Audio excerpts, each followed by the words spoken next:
We're going to welcome you to our care committee. We have our first presenter here in a few minutes. Many of you know me, I'm Kenna Matthews. I'm the Community Services Manager here at the City of Orem.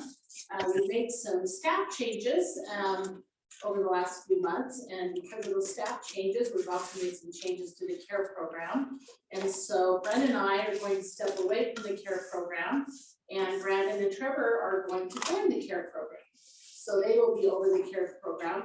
Brandon is our finance director here at the city, and Trevor has a big long name that I never can remember. Purchasing and budget officer for the city.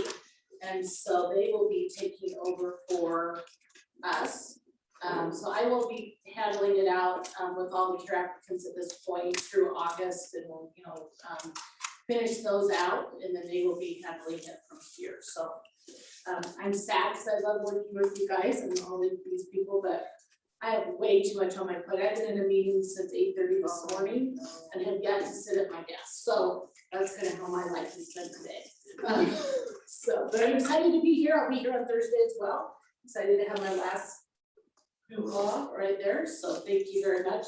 One thing that we do need to do before we get started is we had our minutes from our last meeting last year, and we did approve those online, but we have to put those into into records. So if we could just have a motion to put those minutes from May 2nd into record. I'll motion to put the May minutes into record. Thanks, Spencer. All in favor? Aye. All right, and I guess we should introduce ourselves since I just forgot to do that. So we have a new member, so we'll just start over here with Mary, and we'll just go around the room, and then we'll go to the phone as well. So. And I'm Mary Schumacher. I work with UVU Culinary Arts. I've lived here about 9 years, and I love Orem. Just wanted to be more involved. So, welcome. Thank you. I'm Danae Tyler. I teach junior high in Highland, and I've worked in Orem for 25 years. And I've always been interested in what the care tax covers, so I was interested in this, but I've been here for quite a while. David Spencer at Orem City Council. I think I've been doing this for a while, so it's always fun to listen to the presentations and meet new people, and just enjoy serving. Have fun.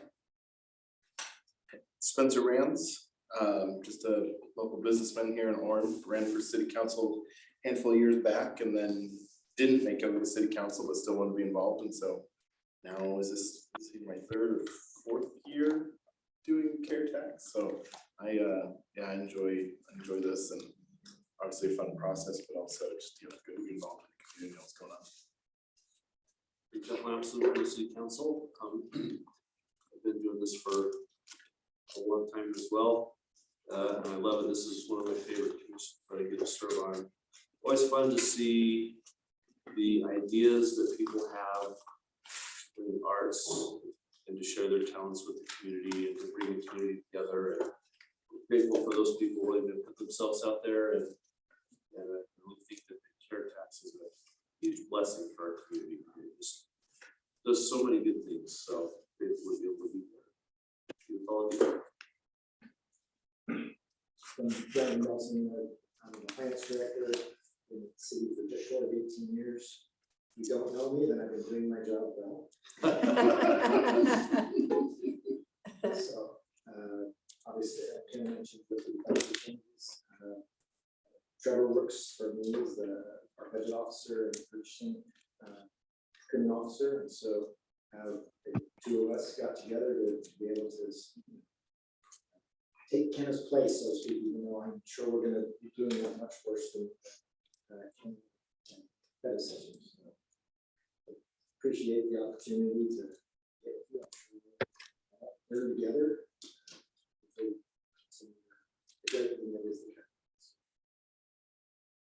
Yeah, and I'm Trevor Bell. It's been great to find the books and faces that emails, and it's great to be part of the team. I'm here to support Brandon and support all of you in this process. Just as a side note, This is the most care applications we've had in the history of the program. And so we're gonna have two very long, interesting nights, and I appreciate your willingness to participate. All right, and our friend from Africa tonight. Oh. Oh, you're on silent.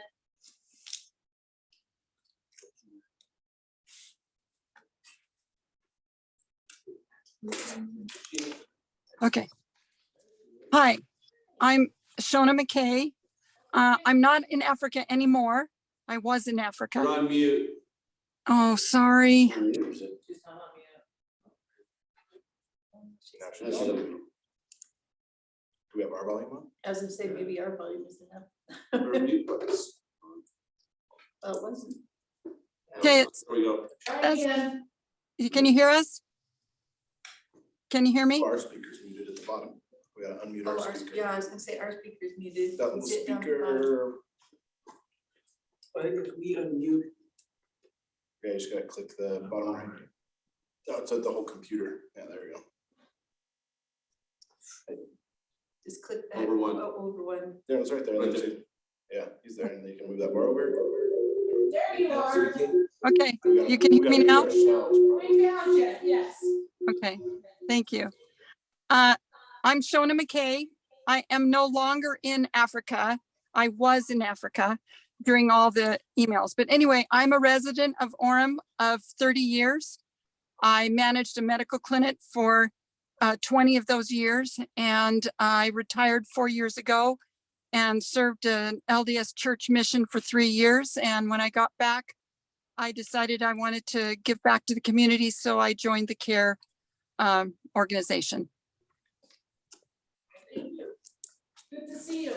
And we Thank also you. have- We also have Laurel Smith, who is able to be here tonight, so. Technology is so fun.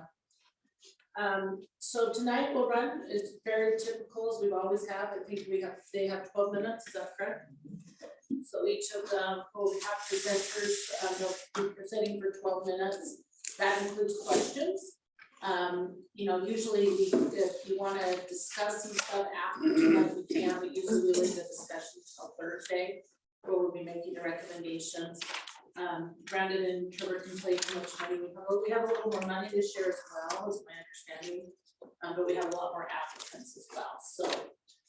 Anything else that I missed? So in your books,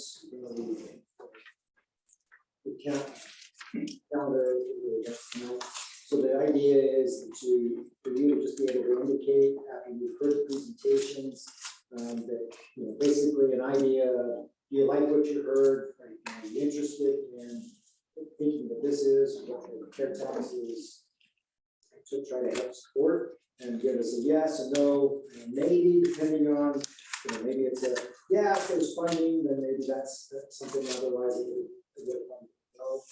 Or maybe it's, yeah, I'm interested, and we'll have to look at the dollar amounts when we get there at the end.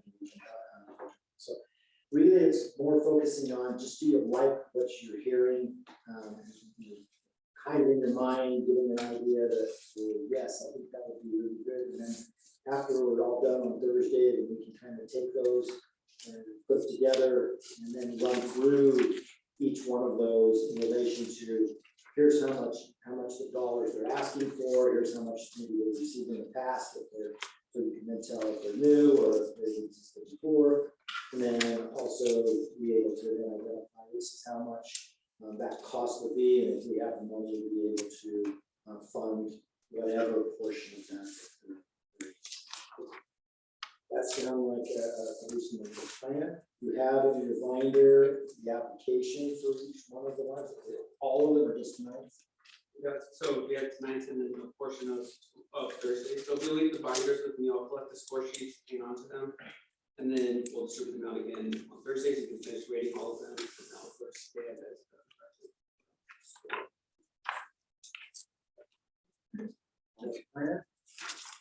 So sounds like a winner. So it truly is a task.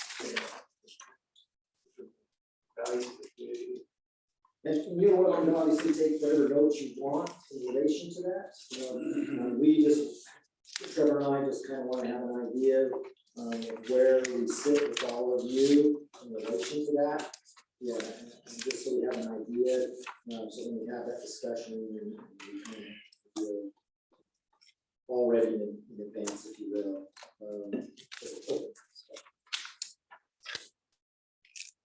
Okay. Did they decide how they're gonna have a presentation?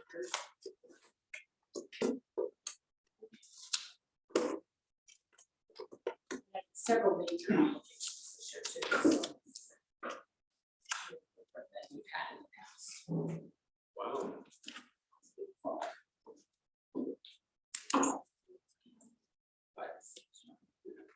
Five or six maybe. Yeah, 500.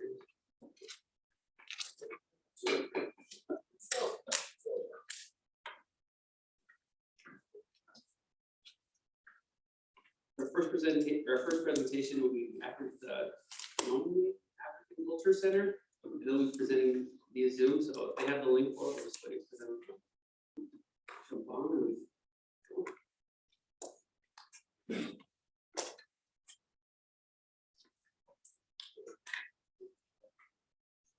yeah, it's a little thing that pops up.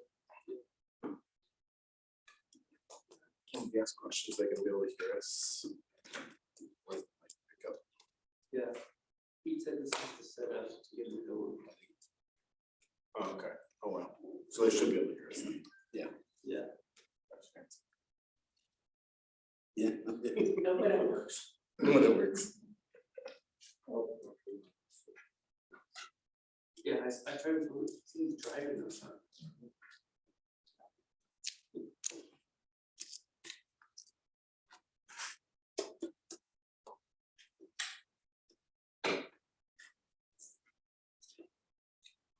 And that is the mentally health.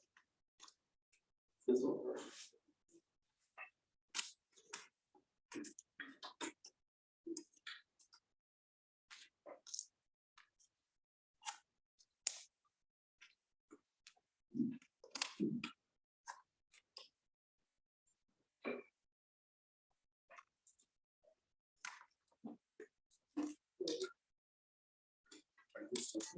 Search for city manager. Oh, there's.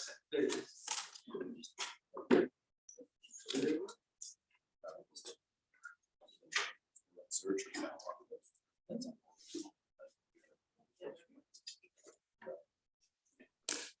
Hi, Amani. Welcome so much, or welcome to the CARE Commission. You are live with our commission members. Yes, hi. Forgive me, I'm changing my name. This is Yvonne with Ngoma Africa Culture Center. How are you guys today? Well, thank you. You can hear me? Okay, awesome. Is it my turn now? Yes.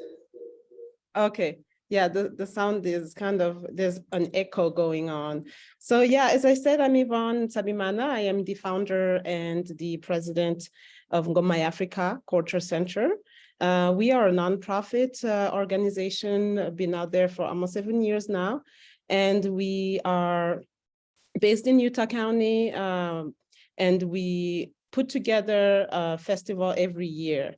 I presume, would you like, I don't know, do I need to explain about the festival first or who we are, or I can go any direction I want? Okay, so I will start with what Ngoma Africa is. I don't know if I'm allowed to do any sharing of a screen at all, or I do have actually a presentation I can walk you through if that would be helpful to you guys.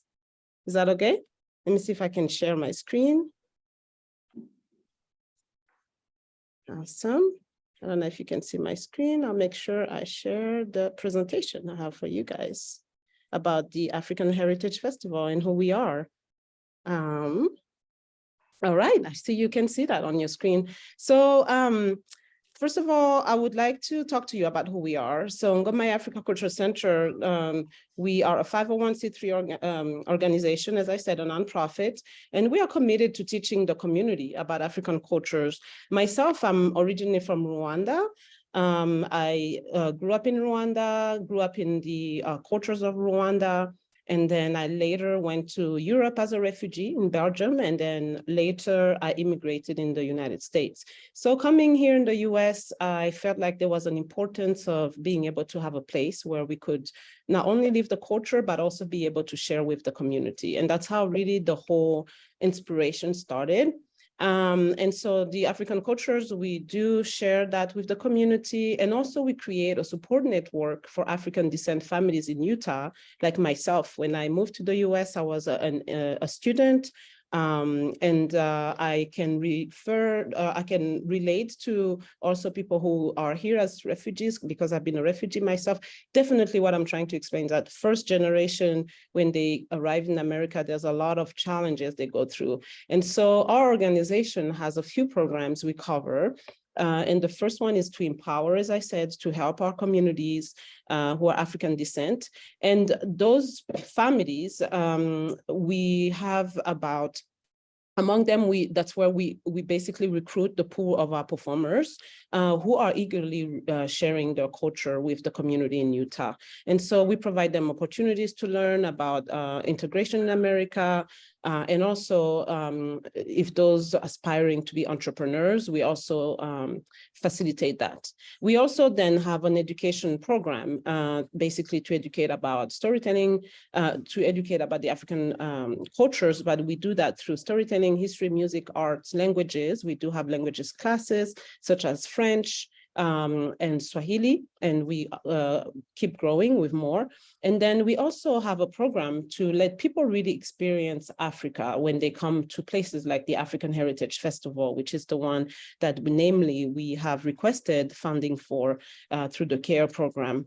The CARE grant. And so we do not only that festival, but we also go around Utah County and Utah, Salt Lake County, different places in Utah, basically around major events like Black History Month, Juneteenth. And when schools, assemblies, for example, or universities, when they have graduation and so on. Then we have a last program that is about communicating about the spirit, the values that really we embody in Gomai Africa, which are centered around the Ubuntu values. Basically, Ubuntu means humanity. Ubuntu ni umuntu nkabantu. That means I am because we are. And really our values are around community, unity, diversity, partnership, humanity, inclusion. And we do all of the, whatever we do it through cultural education. Myself, I'm actually a certified teacher in the state of Utah. And so I'm an educator as a profession. And so it's really important for me to transmit that knowledge through education. And so why do we have the African Heritage Festival? And these are pictures from last year. This is our third year doing the festival, by the way. And it's been really beautiful and powerful for to see how the community really can heal, unite, and strengthen together through that festival. And so it's an opportunity to build cultural and historical awareness and appreciation, understanding, tolerance of others. We create social bonding, cohesion, cooperation, and we invite everyone to come, regardless if they are African or not. They can be participants. They can be like this group here, you see here, these are the performers from last year. For example, this girl here in the blue skirt here, Lily, is a student that was interning with us last year from BYU, who was studying sociology. And so she loved so much the Ubuntu spirit and the cultures, and so she is a dancer as well as a minor. And so she came and was a part of the festival as a dancer. And then you have other people who come the day of, who can volunteer. Let me go back quickly on this page. On that day, basically, we have not only performances, but we also have opportunities to bring in vendors people who are in the community who have services, maybe they can offer either to the population we serve or the community, but anything really centered around the African cultures. And we have also food vendors who bring in different tastes of African diaspora, including the Caribbean. We have also vendors who bring in like African arts and jewelry. We have a kids zone. We have arts and crafts, workshops around drumming and dancing. There's also poetry or the spoken word. Yeah, it's really amazing to see how, people can really celebrate together. And so this year, as I said, it's our third year. And we are having a theme, again, around the spirit of Ubuntu, which is called Strongest Together. And so really what we're going to do in the program, we will be able to showcase the different cultures of the different countries of Africa. We're going to have about 20 countries represented. Most of them, the performers are people who are native, who are going to be able to come and share around this theme, a dance, a song, a music, maybe a poetry in their own language, sometimes African languages.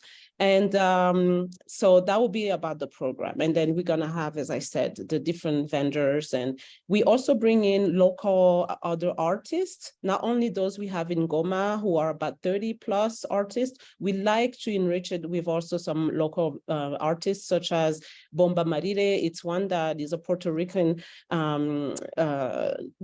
performing group. We're gonna bring a Rwandese group that does mainly Rwandese song and dances. We're gonna bring in capoeira, so that's the martial art that also tied again to the African cultures, African descent people. When they were taken in the Caribbean, they used to do that kind of martial arts dance. Really, like, it's gonna be very rich in culture. So I don't know how long I have left. Let's see, one other thing I would share with you.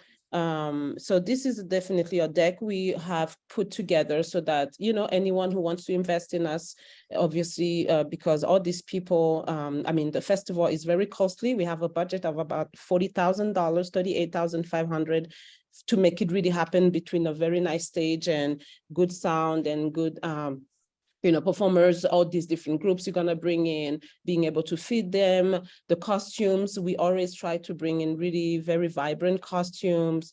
I have a few testimonials from some of our past,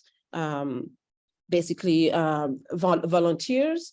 So sorry, can I just get a glance of how many minutes I have? Maybe 2 or 3, or sorry, can't remember. Thank you, Vaughn. Is it enough? You're wrapped up and see if you have any questions. Oh, cannot hear very much, but I presume you said wrapping up, right? Right. Okay, that's good. So, yeah, these are the different things our organization have been able to do. As I said, we've been out for 7 years, and we've done a lot of these things, like to teach cultural education. It's really what we do as a nonprofit. And so we did explain the advantage of the people when they invest in us. These are different testimonials, and I'll make sure I can share with you this, but these are the people on our team. We have really a diverse board of directors, and our advisory people, including some very strong in the community who advise us in whatever services we share, artistic team members. And yeah, this is a picture of some of our performers last December when we did a celebration at UVU with some other people in the community. So I will stop sharing. But really, overall, I just want to thank the CARE Grant Committee for the 2 last years. At least last year, when we received the help from you guys, it really helped us be able to not only bring in some artistic directors or teachers, basically, who came and were able to teach authentic movements to our performers. We were able to get some more vibrant costumes as well. it's been really wonderful to get the help from you guys. And so we hope this year we'll be able to also get that and also, be able to share with the community in Utah County, especially around here, Provo, Orem area that is not served as much as in Salt Lake. And so that's why we really love to stay invested in this community. Thank you so much for the time. Murakoze, merci beaucoup. That's all. I had a quick question. Sure, You said yes. that the budget was $38,000. Is it, the application says 20,000? Which one's the more accurate number? Oh, you mean the application for the grant, the CARE grant, or? Yeah, it said total budget organization 20,000. Oh, okay. You mean for the festival? Sorry, you were asking if we applied for 20,000 for the CARE grant, or you asking about the No, budget? it said the budget of the organization is 20,000. Oh, okay. So, I mean, I can share you what we have here as far as budget. I know that our grant writer, when she was working with us, when we were preparing this, what we've been trying to do is to, when we request funding from different places, we don't overwhelm them with everything that we need in terms of the festival, but I do have a budget I can show you if that will be somehow helpful for you to see what the budget looks like for us for the festival that we overall had put together. Is this what would you like to see? Just email that to us and we can share. Oh, I apologize. The sound is so bad. Why don't you guys write down any questions and email to Trevor, and then Trevor can send them and we can get answers for you. I cannot So Yvonne, I hear. think we're just gonna write the questions down and. Yes, please. Have Trevor send them to you, and then you can answer them. Awesome, definitely. And in the meantime, I can be opening that budget. That would be really helpful, I think. This is 50%. Okay, well, we're gonna move on to our next presenter. Oh, okay. Should I? Okay. So we'll have Trevor send you the questions and you can answer them via email. Will that be okay? We're having issues with the sound. Okay. 20,000. Should I just leave the meeting? Sorry, And you can just leave the meeting. All right. Okay, thanks so much. Sorry about the technical difficulties. Okay, so Brandon, on this sheet, it says fund full request, yes, no, possible. This is just if we, Yeah, you guys should, just a notation, so, you know, what you're thinking about. so, I mean, so. I don't I know guess about, we don't, I don't know about partial, We don't know like what. I don't know about 9950, then it'd just be possible. Right, if you're. I'll just put a P, you know, right? yeah. Or we could just say, we're looking at a partial, we might not do the whole thing, but we can do a partial of the 99. And then if you think it warrants it, I'm just gonna put a P. Yeah.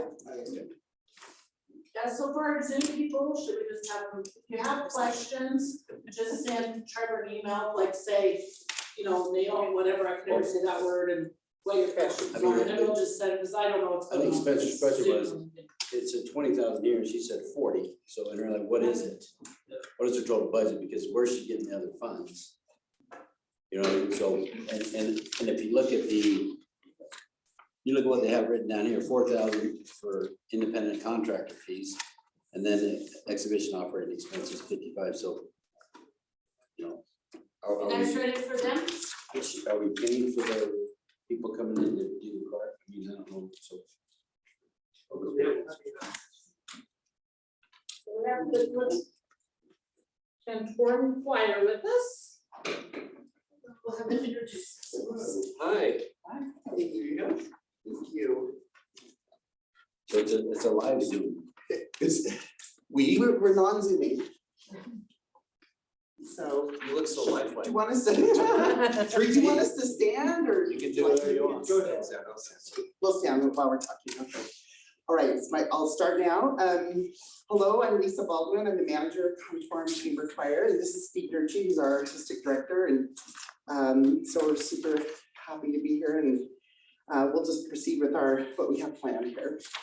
So I wanted to just let you know that Contorum Chamber Choir's mission, this is actually a mission statement we created several years ago, is to create outstanding chamber choral music to be shared with local and national audiences, and we've also shared it with international audiences, through performing, recording, and outreach to young musicians. Contorum seeks to inspire a new generation and foster a high level of artistry in our community. And so we love being part of the high level of artistry that's found in Orem, Utah, as well as inspiring a new generation of choral singers through our outreach program, which is called Orem Sings. The CARE grant helps make all that possible, and we're so grateful for that. I wanted to tell you a little bit about our choir. We have had from 42 to 45 members in the choir this past season. Just over 18% of the choir members live in Orem. 25% of the choir works in Orem, and we all know that y'all go shopping after work, so that's a good thing. And I love how the CARE grant is structured for the shopping. It's a great place to go shopping. The total attendance of our Orem programs this past season was approximately 700 people. Did you all have the application, our application in front of you? You had a chance to read that? Okay, so I put in part of some feedback we received from Tessa Barton, who's the choir director at Orem Junior High School. Oh, that's funny. We'll come back to that. We'll come back to that. I just looked over. I saw everybody watching something behind me. I was like, oh, I thought I better see what's happening back there. Anyway, I wanted to read a little bit more of her comment about her experience of Orem Sings, which is a collaboration we do with a junior high school and a high school from Orem each year. So we rotate through the three sets of schools, and we try to have the feeder junior high work with the high school that they will be going to, which is really fun for them as well. But this is what Tessa said. She said, my students loved participating in Orem Sings. It was meaningful for them to sing with and learn from other choir members of the community. I think it helps students recognize that there are great opportunities for lifelong music experience. The students enjoyed listening to Contorum rehearse. They learned from singing with the high schoolers and Contorum. The students discussed how hearing Contorum practice and perform difficult and beautiful music was inspiring. They enjoyed singing with the group and being able to work on musical technique all together.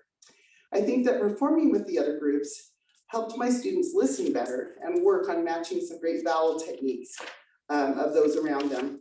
Following the experience, the students were more energetic and focused in our classroom choir rehearsals. They were and continue to be more engaged and dedicated to increasing their own abilities as singers and as a choir as we worked on vocal techniques and music. We all had fun meeting and working with singers from our community as well. So I'll pass it on to Steve now, who's gonna talk about some highlights from our season last year, or this season, last season, all the seasons. I'm Steve Durchin, and I've taught in Orem for 13 years now. I think this is my 13th or 14th year.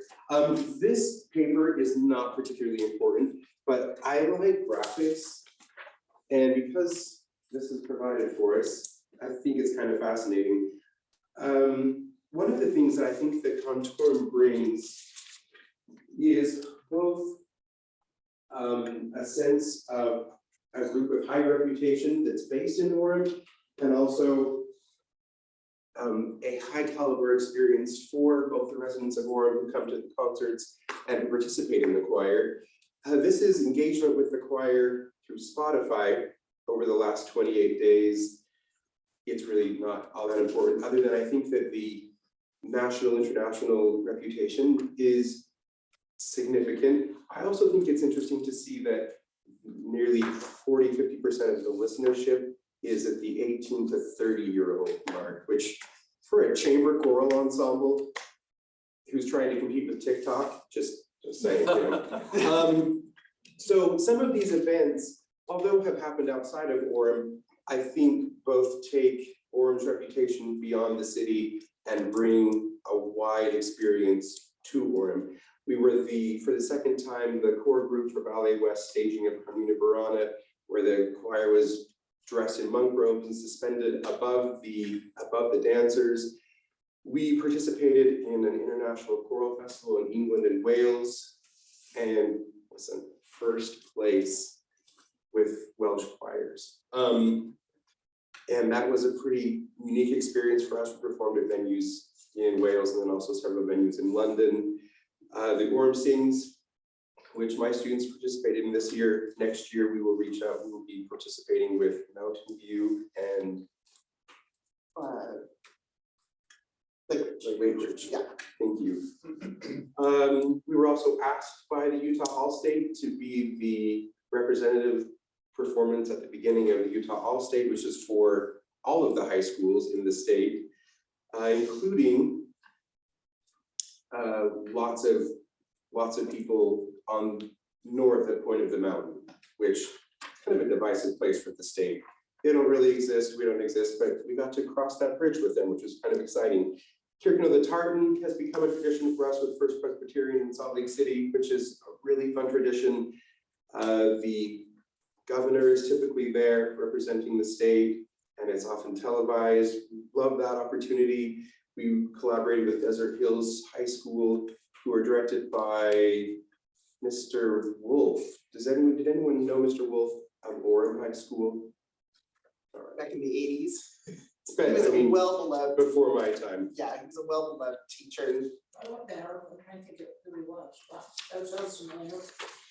Anyway, an unintentional but fun connection through His son Orem there teaches as at well. the school that came to perform with us. We'd like to just show this video, a couple of highlight things, and then leave lots or little time for questions, whatever you have after that. Should I just full screen and Oh, we do that. Oh, I think I can we run this maximize? or just click the box? And they just gotta unmute at the bottom of the Okay, computer. bottom. Yeah, right there. Okay.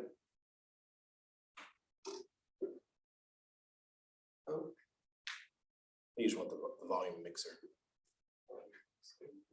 Right about it. Top. Keep right up. What, the Up, up, second up, one and is this right guy, there. open volume mixer, okay. Does that look good? You gotta click Looks the like it's little muted, though. right there. Volume. Right there. Click on the, That, Yeah, there you go. unmute. Just click it. okay. You didn't tell us we had to be technically. Volume goes sweet, slow down. And the volume. Okay.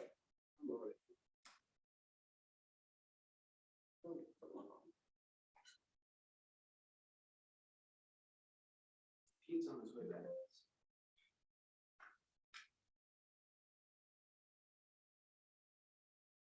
Just Top right. exit the very top right. Top right, okay.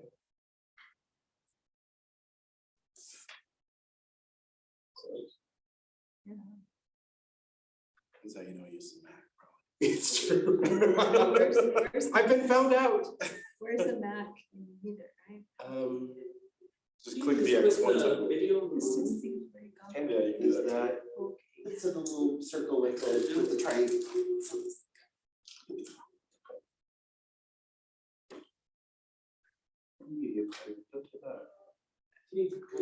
Yeah, just Sorry, we didn't mean to. help the Mac user out. He told us he could play it for us, so. There it is. You're very kind. Thank you. There should be sound on.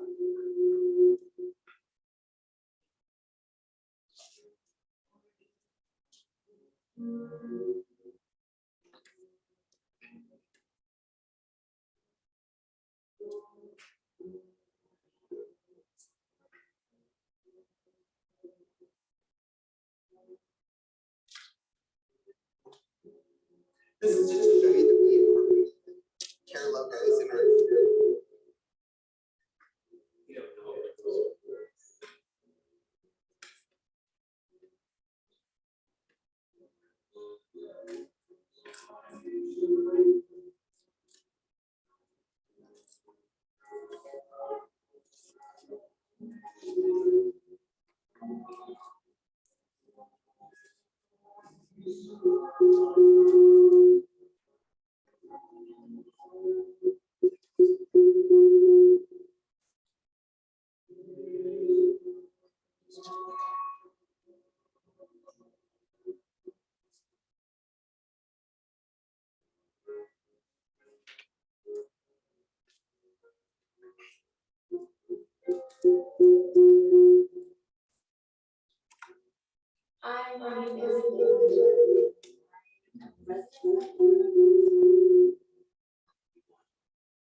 My name is Tim Walker. I'm a tenor in the Cantor Chamber Choir and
What questions can we answer for you? How many performances you done in Orem? This past season, we did 2. We did a Christmas concert this year and the library was not able to accommodate the date we needed to do it, so we did do 2 performances this season. We typically do 3. But this past year, we will do 3 this year. It's even live. Oh, I see. So do you charge dues? We do not have. We don't have to use, we have a deposit that is returned based on attendance. Yeah. And then are there other municipalities that you're asking for money? Not at this point, no, but we did start, we just this.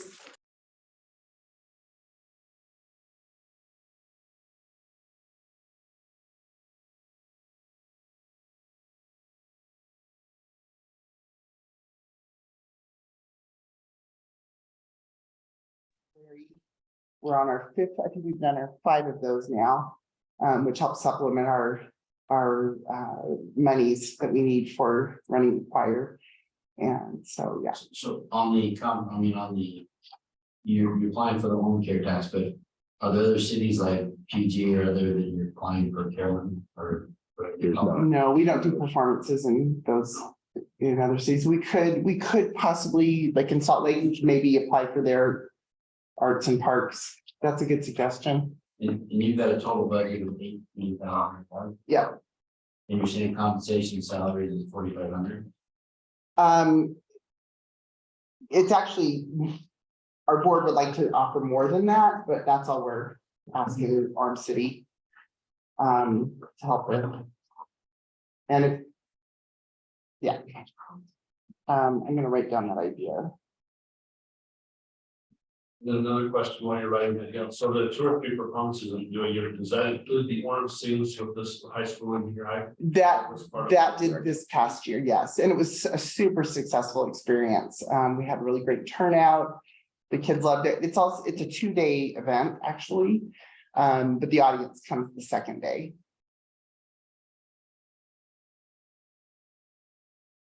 Sounds fun. And then these international trips, how do those work? Do people just pay their own way? Yes. Or?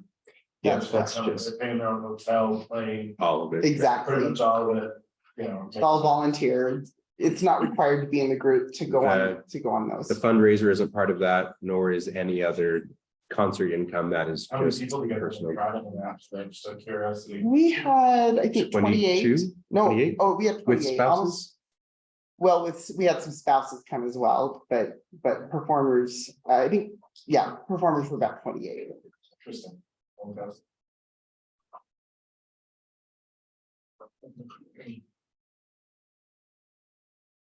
The materials, is that music? I assume? Yes, that's exactly what that is.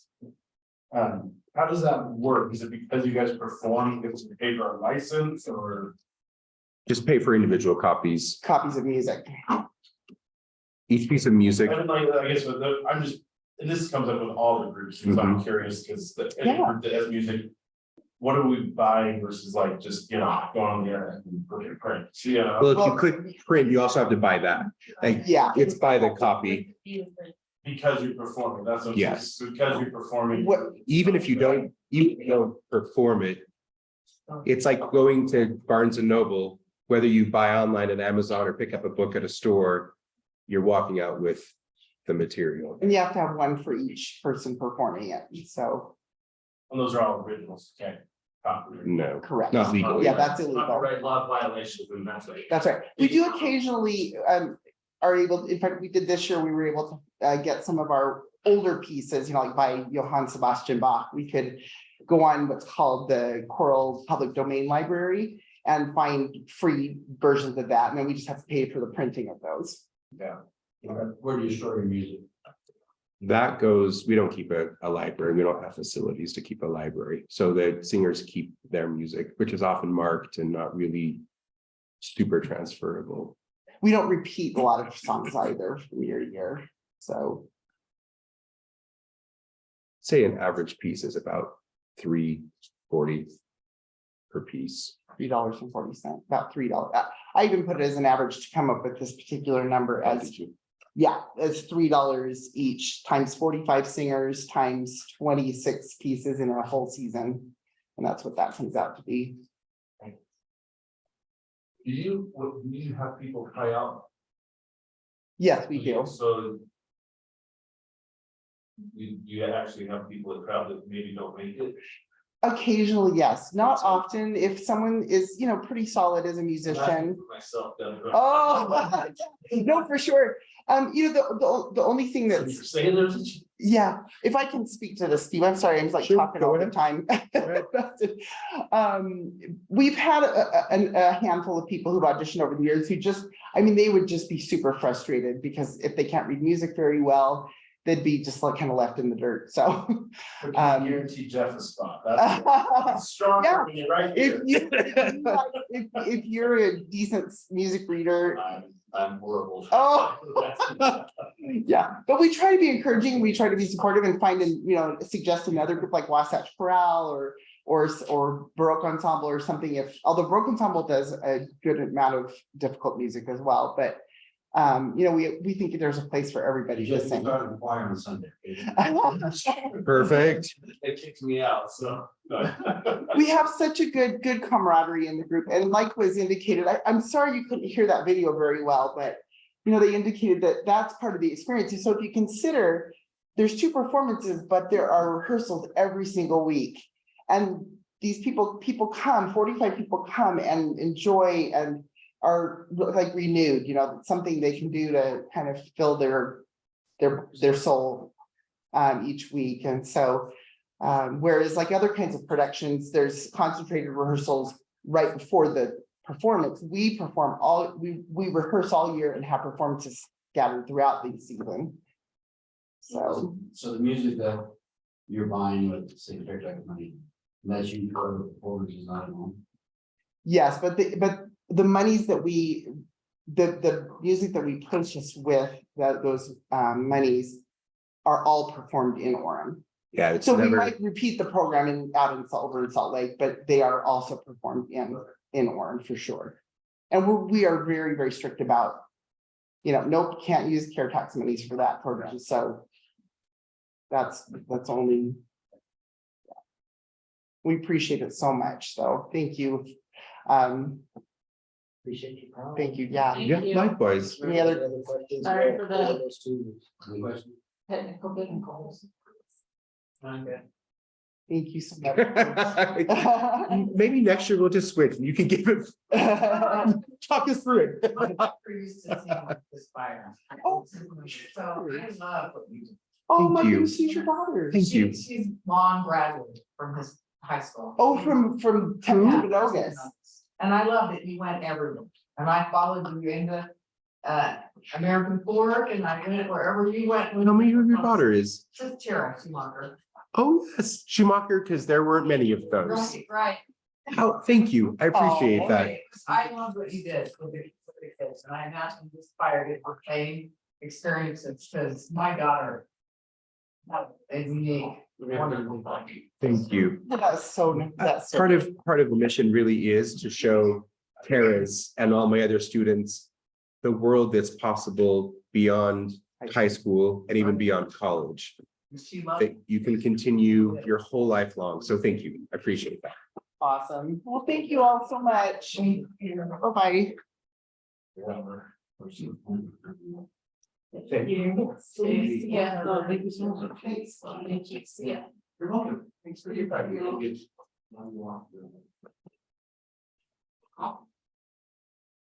much is each supposed to have? 10 minutes and 2 minutes for questions. Okay.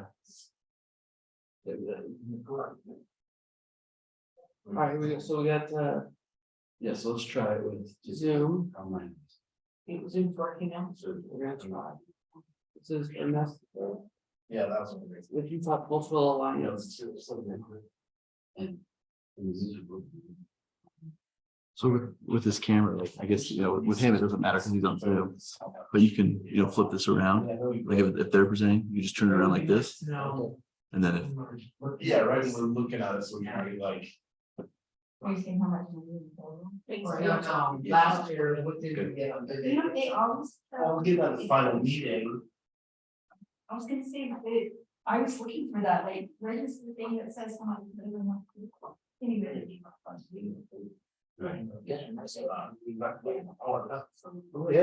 Hello, hi. We have Ernesto from the Utah Cultural Alliance Foundation. Yes, hello, thank you so very much. Would you like me to start? Yeah. Fantastic. Wonderful. Well, thank you so very much for your time. I appreciate it. And I appreciate the opportunity to speak to you about our application to Orem Care. Again, my name is Ernesto Balderas. I am Deputy Director for Utah Cultural Alliance Foundation. And I would like to speak with you about our initiative to better market and advertise Orem cultural events to bring further economic prosperity and social well-being to the city of Orem. So who exactly are we? The Utah Cultural Alliance Foundation. I just realized I am not actually sharing my screen. If I could. There we go. Now you can see what I'm saying. So who exactly are we? Utah Cultural Alliance Foundation is the 501c3 not-for-profit industry association for arts, culture, and live entertainment in the state of Utah. And our mission is simple. As Culture's Industry Association, the Utah Cultural Alliance Foundation creates a friendly environment in which creativity best transforms lives through measurable impact. We created this mission because we realize at the end of the day that we do not exactly create art. We do not create a certain cultural product. However, we do much of the work on the back end that empowers cultural businesses to bring the magic of the arts, exactly what people feel when they go to a symphony performance, to a theatrical performance, to any sort of arts participation. We empower cultural businesses to bring that to the state of Utah. And our vision is a Utah renowned for its rich cultural tapestry, fostering economic growth and social cohesion through prioritized bipartisan support for equitable access to arts and cultural opportunities. As for culture's impact, we believe very strongly that the arts and cultural industry brings enormous impact, both economically and socially, to the state of Utah. Where Utah's cultural organizations, they improve long-term emotional and physical health and enhance all of our quality of life. As Dan Hammert once said, who was the past head of the Governor's Office of Economic Opportunity, businesses come because they receive tax cuts, but they stay because of the amenities that we have, because of the rich cultural tapestry that we have. And long-term and sustainable investment in Utah's cultural industries directly and positively impact Utah's statewide and local economies. as well as the cultural industry serving as a core component of the tourism, hospitality, and recreation industries. And when they work together and when they all function at the best of their ability, brings enormous prosperity to the state of Utah. So I'd like to review some of the key points that I have from our latest economic snapshot produced by the Kempsey Gardner Policy Institute at the University of Utah. So for the entire Utah cultural industry for the state of Utah, they produced 2.1% of the GDP for the entire state. The cultural industry also brought in $347.9 million in state and local tax revenues, which you can see the breakdown in the chart that I am showing. In terms of total cultural industry jobs, we almost bounced back. The entire state almost nearly bounced back to pre-pandemic levels of jobs. That's an enormous milestone that many industries cannot say here in the state of Utah, nor in many other states, as I've been able to talk with many of my colleagues in other states, and their cultural industry has not fared very well, not nearly as well as ours. So I would like to, of course, thank you for your investment in the cultural businesses in Orem, as I know it has helped them immensely bounce back from the effects of the COVID-19 pandemic. So for our specific request, we have two purposes. We would like to generate further economic growth for the city of Orem by increasing ticket sales and purchases at cultural events in Orem. We will also like to empower cultural businesses, like I said, to better bring the emotional and mental benefits of the arts to Orem residents and visitors for a stronger and healthier society. So to give you a better understanding of exactly what we're asking for two specific line items. And that is $2,000 for program salaries and benefits for our regular staff that is full-time employed by Utah Cultural Alliance Foundation. We also use this for paying our independent contractors that manually go through all web listings, any web crawling that they need to do to manually curate and place events on nowplayingutah.com. And I'll get to nowplayingutah.com in just a second. And the last line item that I have is $7,999, specifically to produce quality radio and social media advertisements of Orem cultural events. So as I said, the way that we do this is through nowplayingutah.com.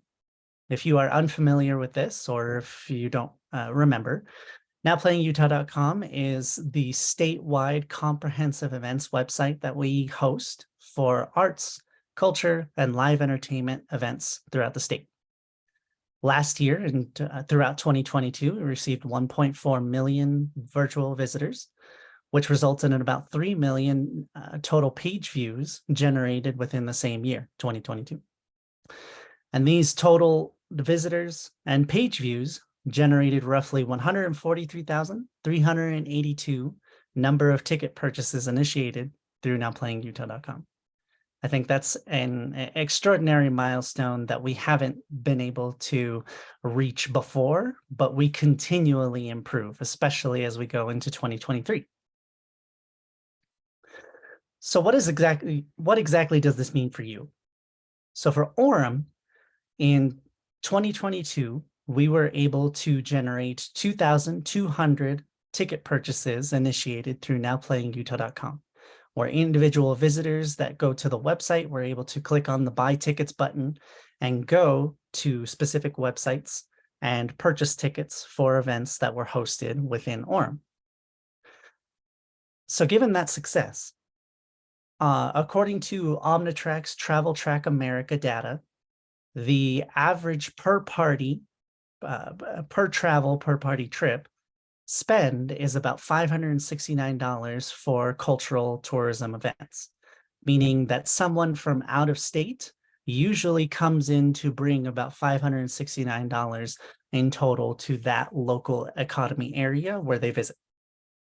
In addition, we have received an additional $25,000 investment by the Utah Office of Tourism through their co-op marketing program.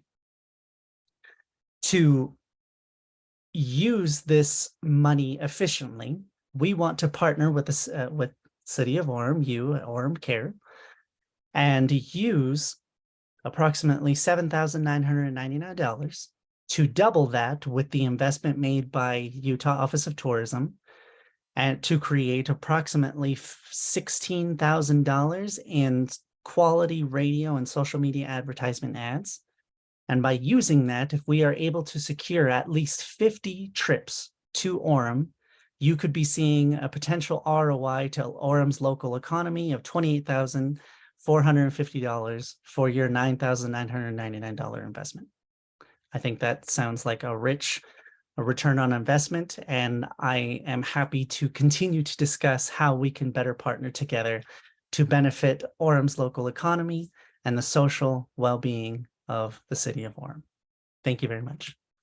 Do you have any questions?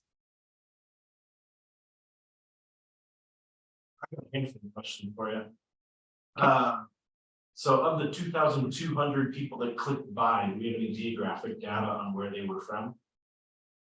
Yes. Did not write it down. And when they click the buy, they're clicking buy, and then it's taking them to a private party website where they might have purchased, but they also may not have purchased, right? So we don't have any cookies tracking whether they actually purchased. Correct. Yes, that is the caveat to nowplayingutah.com. Unfortunately, we do not have a cookie which needs to be installed on the back end of the cultural organization's personal website. And we do not have access to that yet. We are working with individual organizations to try and implement that, but it is difficult as communication between our website hosting platform has to communicate with theirs, and it takes a while to fully implement. So yes, the numbers that I showed of the 2,200, approximately 22% of that was in the city of Orem, and the rest were outside of the city of Orem. I cannot delineate between if it was in state or out of state. All I know is that it was outside of the locale of city of Orem. That's what I can give you. And then, I guess.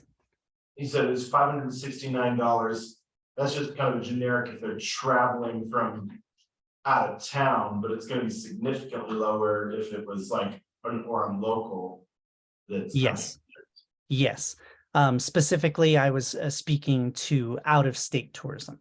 The $569 is for out-of-state tourism, in which we would be using a majority of this funding to advertise for, in conjunction with the $7,999 that is used as part of Utah Office of Tourism's investment.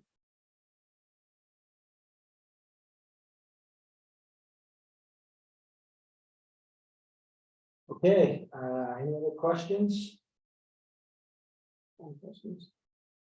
Okay, Ernesto, I appreciate your time and thank you for your presentation. Wonderful. Thank you so much. Have a great night. Thank you.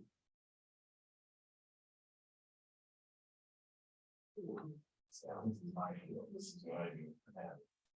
Those 2,200 clicks. And how those are gonna be bots, so just scraping their page. You click on it, it's like 484 people, which is about $21. I mean, it's, So they can return.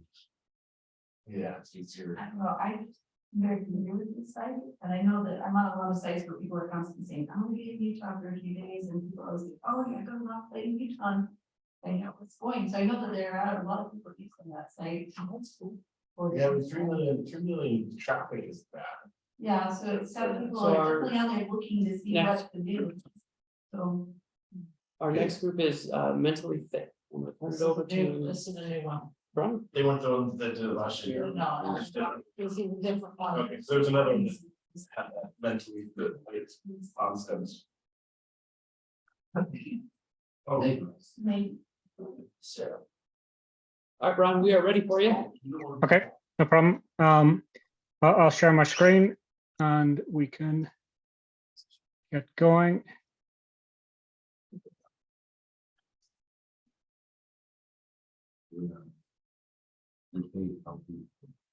Okay, thank you for letting me switch over to Zoom. There was a couple of big old traffic accidents on the way up, and I just wasn't going to be able to get there in time. So we are Mental Healthy Fit. We are looking to do an arts and films festival to elevate the awareness of mental health.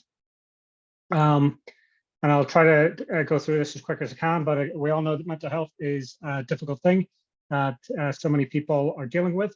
Over 45% of teens suffer from a mental health disorder in Utah. That's 1 in 5 teens suffer from a severe mental illness. And it can really affect anyone, no matter of age, gender, social status, ethnicity, or cultural identity. And that's where Mental Healthy Fit comes in for. We spotlight the shadows and shine lights at the end of the tunnel and map how to get there. We change how we experience mental health through making sense of the issues through films, ideas, and tips.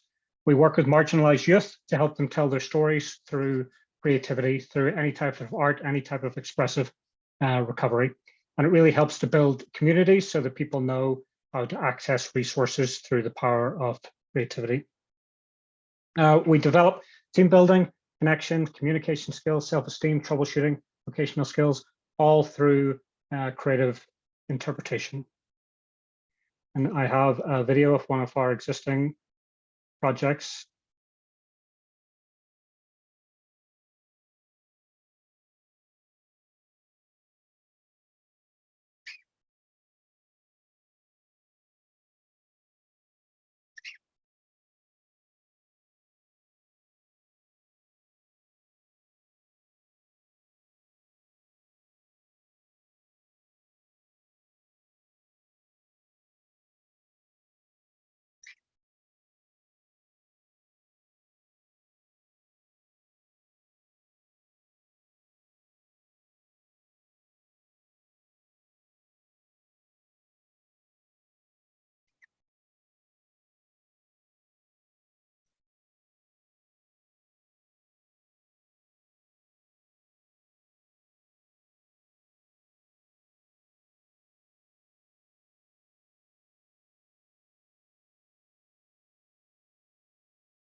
So the program is called See It This Way.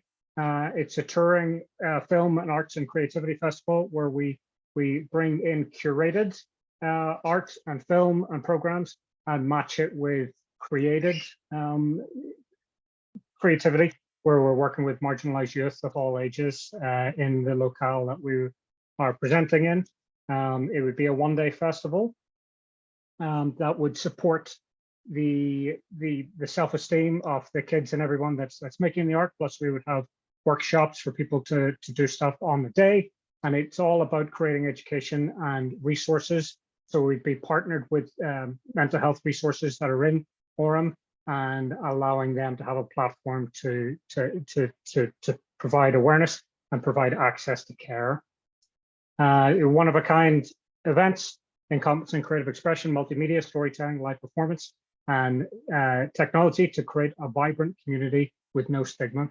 See It This Way is an interactive community event that aims to increase awareness and decrease stigma through entertainment and advocacy. We focus on mental health, disability, and recovery through films, performance, and panels.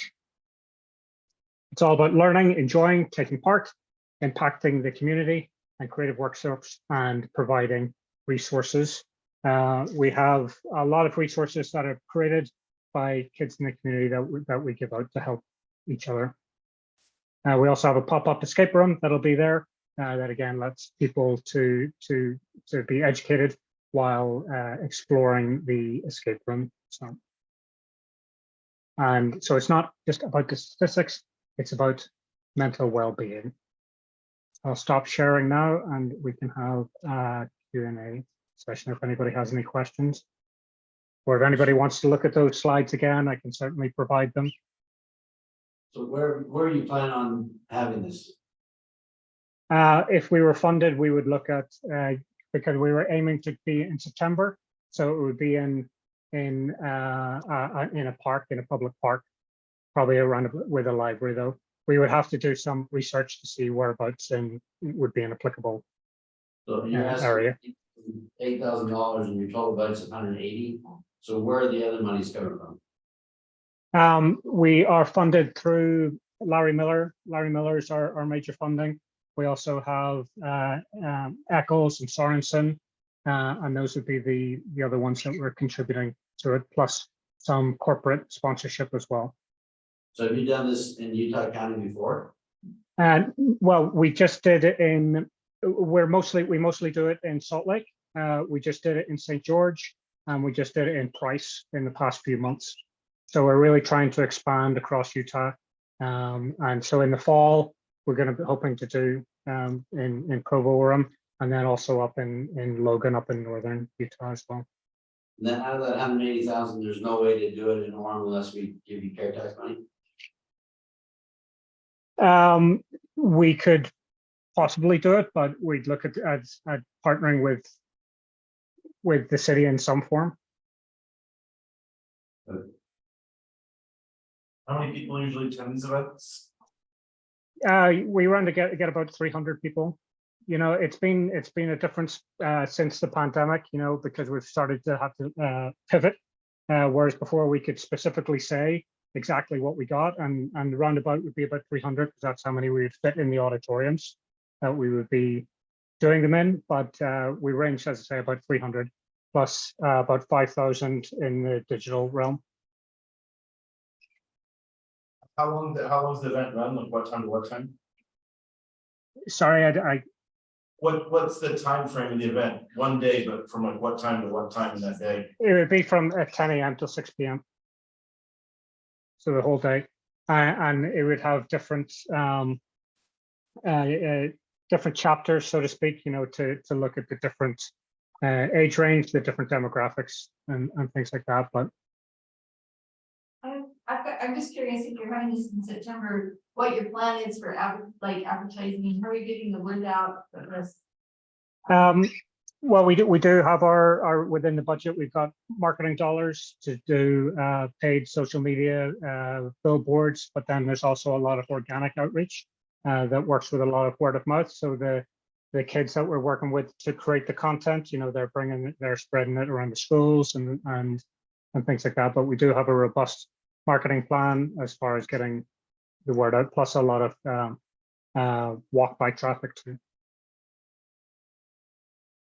How do you, so that's kind of how you get the kids that need it the most, because you're saying at-risk youth, you're trying to get the kids that are at risk, I mean, or is it just? Well, we're not saying, I didn't say at-risk youth, it's marginalized youth. So, yeah, so any kid like homeless youth or LGBT, anybody that has an active diagnosis within the mental health realm. But the whole point is we're trying to, you know, we're not trying to preach to the choir here. You know, it's about spreading awareness to the community to build a good community around. Marginalized youth and get them, how do you find the marginalized youth and get them to the event? We work with different organizations, so the VOA, the Youth Resource Center, different treatment centers, and you know, different care centers and places like that. And then how many events do you run in Utah per year? Normally, traditionally we've run 3 throughout May, but then last year when we started doing the outreach to cross the whole of Utah, when we were able to start bringing back into in-person stuff. So we have 3 in May for Mental Health Awareness Month, and then say we just did Price, St. George. So overall, we're going to be doing 8. If we get Orem, there will be 8. And then hopefully we'll be expanding up into Summit County as well throughout next year too. So. Any final question? Okay. Thank you for your time and going to get back with you. Great, thank you. Thank you. So next we have Matilda with the Viva Brazil Cultural Center.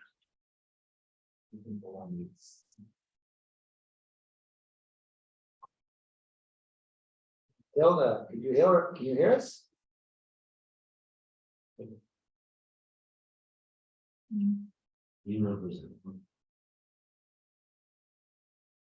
There she is.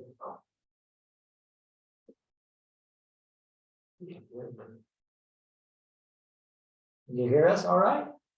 We can't hear you. There's your.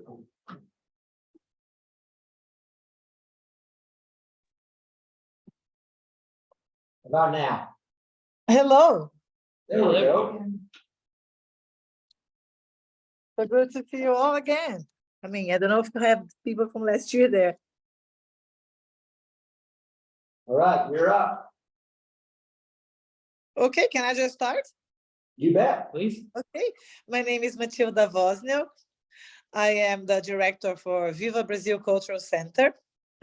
We work with cultural events, everything about Brazil. We are involved with it in the state of Utah. I'm going to talk to you guys specifically about the Utah Brazilian Festival. That's the one that takes place in Orem at the University Mall. We've been doing this for 19 years this year. The Utah Brazilian Festival, Viva Brazil, we've been doing things with our nonprofit for 25 years. But the Utah Brazilian Festival became our biggest event. This is the one that we all, especially know in the community. Although we have 3 more events that we do in Orem and in Salt Lake City. So the Utah Brazilian Festival, we get around 8,000 to 10,000 people during the day at the University Mall. Our event goes from 12 to 7 p.m. This is going to be the 6th year that we have Orem Care Grants.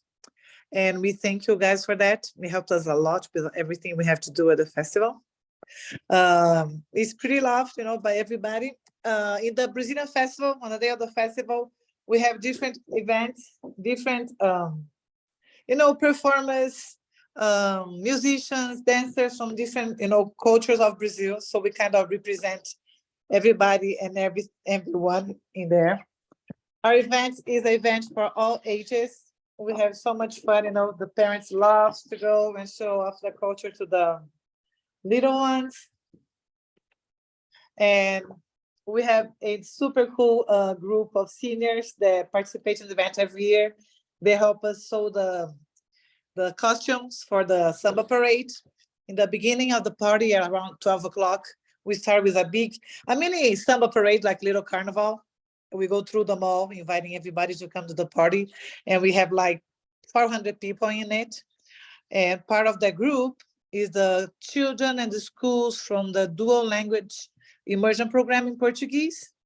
We have over, almost 3,000 students in Utah that go to the dual language immersion program, and they are part of the Utah Brazilian Festival. This is, one of our biggest supporters. He is the owner of Tucanos Brazilian Grill, and Brazilian Grill is our main sponsor for the festival. They've been a great sponsor for the last 18 years.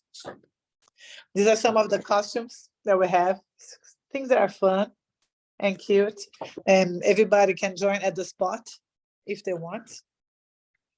And we have a big public of people from Utah that somehow lived in Brazil or went to school to learn Portuguese here in Utah, and they are a big part of the events too. Lots of people, lots of dancing, lots of You know, it's like a big reunion for our friends. This is me, just saying hi to you guys. We have a ton of volunteers. So every year we have to, you know, put a cap in the numbers of volunteers because then we will have more volunteers or we have work for. And our performers, they come, most of our performers come from the US, you know, from other states in the United States where we have Brazilian bands, Brazilian performers. And sometimes they come from Brazil because they are coming to the US to perform in some events that months. And then we do a little circuit and they come to our event. And when we have a chance to have them, it's always wonderful. People love to have, you know, famous people around. But our local artists, they are great. They do an awesome job. And we are very proud to support them, you know, not only at the festival, but when they are playing or singing and doing other things, we find a way, you know, to help them with a little bit of the expenses. I mean, about the festival, this is pretty much. And this is my family. They being, I mean, I think last year I was out of the country, and then the schedule wasn't working with the time of the presentation, and then my oldest son, was kind of a right hand with everything. He was the one who did the presentation because they grew up doing this. So, well, yes. So this is about the Utah Brazilian Festival, the event that we do at the University Mall and the one that we are looking for the CARE grants. All right, time for questions. Are you willing to accept some questions? I ask questions, you ask questions. Okay. Any questions? No, this is on fine. Okay, apparently they know you well, apparently. And so, Yes, this together for 6 years now. So I guess we don't have any questions for you, so we appreciate you kind of running through what you have and what you offer, and we appreciate your time. And we thank you. Thank you for your support. Thank you so much. Thank you.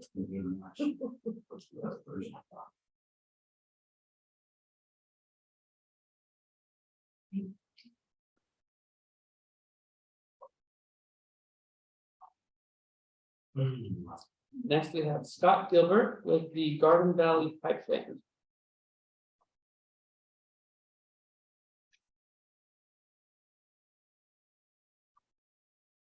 By the way, the talk is a great idea. Yeah. That was all Pete. Scott, can you hear us?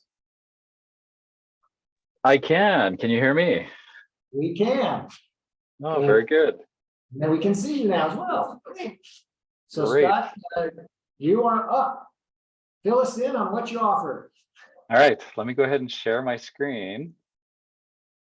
And I'll get started. Can everyone see that all right? Yeah. Perfect. All right. I'm Scott Gilbert. I'm with the Garden Valley Pipe Band. We're a 501c3 founded back in 2015. And I want to thank you for the opportunity to meet with you tonight. It's a pleasure to work with the city of Orem and to be the recipient of a CARE grant that's really impacted positively our organization and I believe also the Orem city. So let me run through a couple of bits of data, and then if you have questions, let's talk through it as well. Our goal as a pipe band is to promote, inspire, educate, perform, pipe, anyone who's interested in learning to play the bagpipes and drums. And we love being able to contribute to the vibrant culture, arts, and Orem. We do this through concerts and parades and performances, but specifically we focus on free bagpipe and drum classes. I'd like to just show you a few people that have been involved as students and some of our instructors. Just a couple of slides. So what I've got up on the slide right here is one of our students who has a practice chanter, and to learn to play the bagpipes, it's almost like a recorder. It's a lot quieter. You can talk above it and have a group of people together without having to wear earplugs. But the beauty of the class is we do offer free drum and bagpipe instruction to students. And it's really neat to have just a range of younger students to more mature to older students who want to learn to play the snare drum or the tenor drum or the bass drum or the bagpipes. And it's also really rewarding to see students as they progress from being a student to wanting to go and perform and to give back to the community. One of the great things about our organization is we're very family oriented. And we have individuals that have been teaching for the last 15 to 20 years. And so the mentorship that happens between a teacher and a new student is critical to be able to encourage and invite and get people excited about the music and the culture that is provided through this band. Another piece that's very rewarding is all of these young students, after learning to play, got instruments, practiced, went to a competition, and to see them being awarded and rewarded for their hard work. They all medaled in performance for their different classes and their different age groups. And again, that's just, to me, that's where it's at, you know, just to help people develop new talents and skills and to share that back with the community. So a little bit about the Garden Valley Pipe Band. We have approximately 30 members in the band. I mentioned we are multi-generational. We even have multiple families that come and participate, which is really fun. And about 25% of our band are Orem residents. Through the free lessons that we offer, approximately 40 students per year come to our classes. And we have 2 sessions that we run, one in the spring and then one in the fall. And 20% of the students are Orem residents. And it's interesting to see how this all works out with people moving or other interests that come up. We have about 4 students per year that decide they had so much fun, they want to join the band. Not saying the other people haven't had fun, but it's interesting just to see how that group really gets committed and wants to participate. I've got a note here on the right that we impact approximately 10,000 spectators, approximately 5,000 are Orem residents, and I'll show you where some of those numbers come from. So you can hear us at parades. This is a picture of us marching in the Orem Summerfest. We're so excited to be able to march again this year. You'll hear us at graduation ceremonies, patriotic and memorial services, Scottish festivals and Highland Games throughout Utah and even the region. And we've even performed at the Sarah Shell production of Brigadoon several years ago. So it's kind of been fun just to have a finger and a pulse in the community. Just wanted to show you a couple of pictures of the band. They're getting ready for performances. Off on the right, this was a year or 2 ago. We had played for soccer games at UVU. There on the left is some of the grueling summer parades that we get to march in. And I'll tell you, there are benefits of wearing a kilt. Keep the temperature a little bit cooler as you're marching. Go ahead. You had a question? He was commenting about the socks. Oh. The kilt is cool, but the socks have got to be a killer. The socks are killer. The wool socks, yeah. So let me just wrap up with what we're asking for tonight. The Orem Care Grant will help us defray major operating expenses and materials. For example, it'll help us improve our web presence, help us purchase and continue to maintain our website, marketing resources, and search engine optimization, SEO. The grant will also help with insurance and fees that we're required to participate in. And it'll even help the students. So in terms of getting some reeds or practice chanter or drum heads or some other equipment that students may not be able to get on their own, this is a great way to help them get started until they can. The grants also, we're asking for help to continually improve our free class curriculum and structure. And again, like I've mentioned on a slide or two before, it is very rewarding to see students who do take the free community class and they do have that interest to join the band. And last but not least, the Orem Care Grant will definitely help with their outreach for community concerts, both for free and at charge. And so I've listed off on the right side, our budget and the grant request. Our current operating budget is $5,300. And we're asking for the $4,900 as a grant request. Yeah, question. Yeah, go ahead. So you've got listed here facility rent at $2,800. What facility is that? So it could be concerts, whether we're doing a community concert. We would love to be able to do a concert there at the Orem City offices, whether it's outside or inside at the library. But it could be concerts. We've done concerts at UVU and community churches and some other places where we've had to rent facilities to be able to do the concerts and performances. And then you charge dues? We do. It's very minimal. It's about $5 a month. And so it's $60 a year approximately.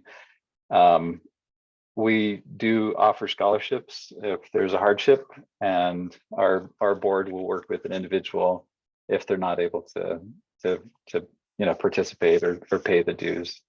Some of the challenges that we run into as families will get 3 or 4 people from one family, and that starts to add up a little bit. So do you have any other avenues of revenue that, because your budget's 5,300 and you're asking for 4,900, which is pretty much all the care grant. So what are you guys doing to generate any revenue or money? Good question. So sources of revenue come through some of the scheduled parades that will march during the summer. We also, it depends, where the request comes from. If it's for a military funeral, we'll typically perform for free. Other funerals that come up, we do ask for a charge, and sometimes there's travel associated with that, or getting some other members of the group. We have performed at community concerts in the Valley, and so we did a fireman's banquet, I think it was back in February, where it was a charge. We're looking for streams of revenue as well. What's like your 5 biggest events in terms of like people watching? Like, what were the 5 biggest ones last year, and where were they at? What cities? So where were the biggest events we had last year? Yes, in terms of just eyeballs watching it, how many, where were those 5 biggest ones? Yeah, probably the biggest was a city to the south of Orem has a 4th of July parade. That's one of the big places we get quite a big audience coming through. Also, Salt Lake City has a Scottish festival. Payson City also runs a Scottish festival. And so we'll go for multi-days with competitions, performances, and there's also mass bands. So it's really interesting to see regional participation of bands from California and Utah, Idaho, Colorado, New Mexico coming to these types of conferences or competitions. Are you in the Summerfest? We will be marching in the Provo, or excuse me, the Summerfest parade. I believe it's the 11th or the 12th of June. And that's the first year you've done that? No, we've done it multiple years. One of the challenges is it's also a competition weekend. This year it happens to be offset, so we're excited to be able to come back to the Orem parade.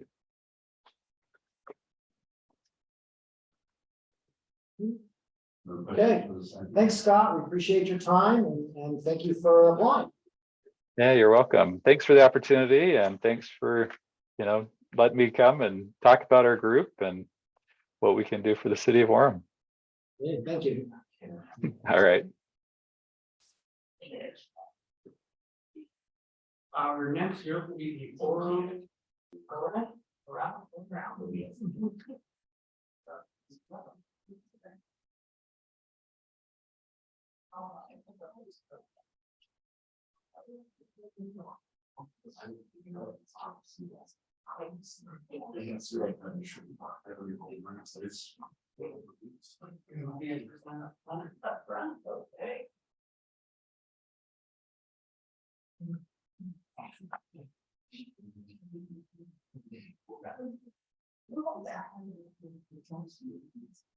We sit.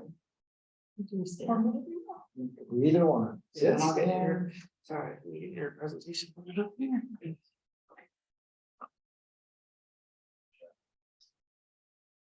Welcome back. Thank you. Good to see you again.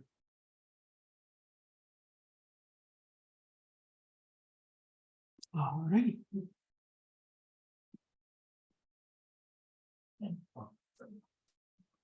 Sit or stand. Is this?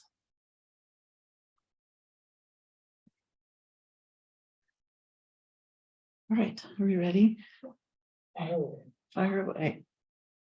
Well, on behalf of the Orem Corral, we appreciate you having us here today. My name is Jill DeGraff and Reed. I'm the president of the corral right now, and this is Tamara Beardall, who is our events coordinator. And we are just happy to be here and share a little bit about what we do. We do want to thank you for the support we've received in the past. We have really appreciated the funding we've received from the CARE grant. It has helped us to be able to attract and maintain some professional leaders for our organization. We appreciate that.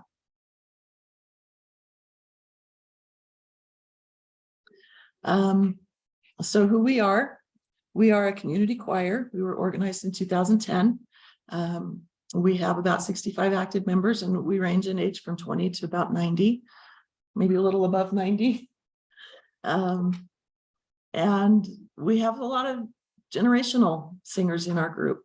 Personally, I have 3 children and 2 sons, a daughter-in-law, 2 sons, a daughter, and a daughter-in-law that all sing in the choir. And it's been a thrill to be able to sing with my kids.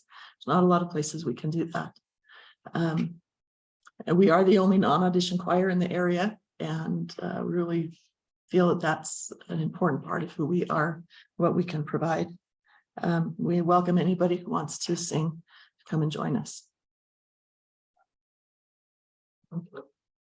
Oh, Jeff is the singer? Come on. He Come. Come and sing. You guys are trying to get me to join a group, but you, that's the question. So the board wouldn't accept them, but will accept them. We will accept you and we would love to have you. Come try us out. Come try us out. We have a lot of fun. The focus of the Orem Corral is to inspire, uplift, and unite the community through our beautiful music. We sing a wide range of styles, musical styles, popular, spiritual, folk songs, sacred hymns, patriotic, classic works. Our goal is to serve the community by sharing inspiring and enjoyable music that's accessible to everybody. We rehearse every Thursday at Orem High School, 7:30, if you're interested. In the choir room. In the choir room. September through May is our season. Every year we take a break for the summer. We do 3 to 4 concerts every year. Our last concert of the season is July 2nd at University Place. Thank you. June 2nd. It's right up there. June 2nd. We have had concerts this year in Library Hall and at the auditorium at Orem High, and then at University Place. We've also sung in local churches recently. Our concerts are always free. we do stream our concerts on our Facebook page. And so we can reach more people that way. We've had people from around the state and around the country, and even some family members of someone from Canada that have been able to join in and watch. And it's fun to be able to reach people. We generally have about 200 people in attendance at our concerts. Our last concert, however, was our Easter concert that we did just a week and a half ago. And as you can see, we had a large group. We joined with the Mapleton Chorale for this concert. So we had about 110 singers, about 40 orchestra that were all volunteer. We had about 15 soloists that were from a mix of both groups. And we did what's the word?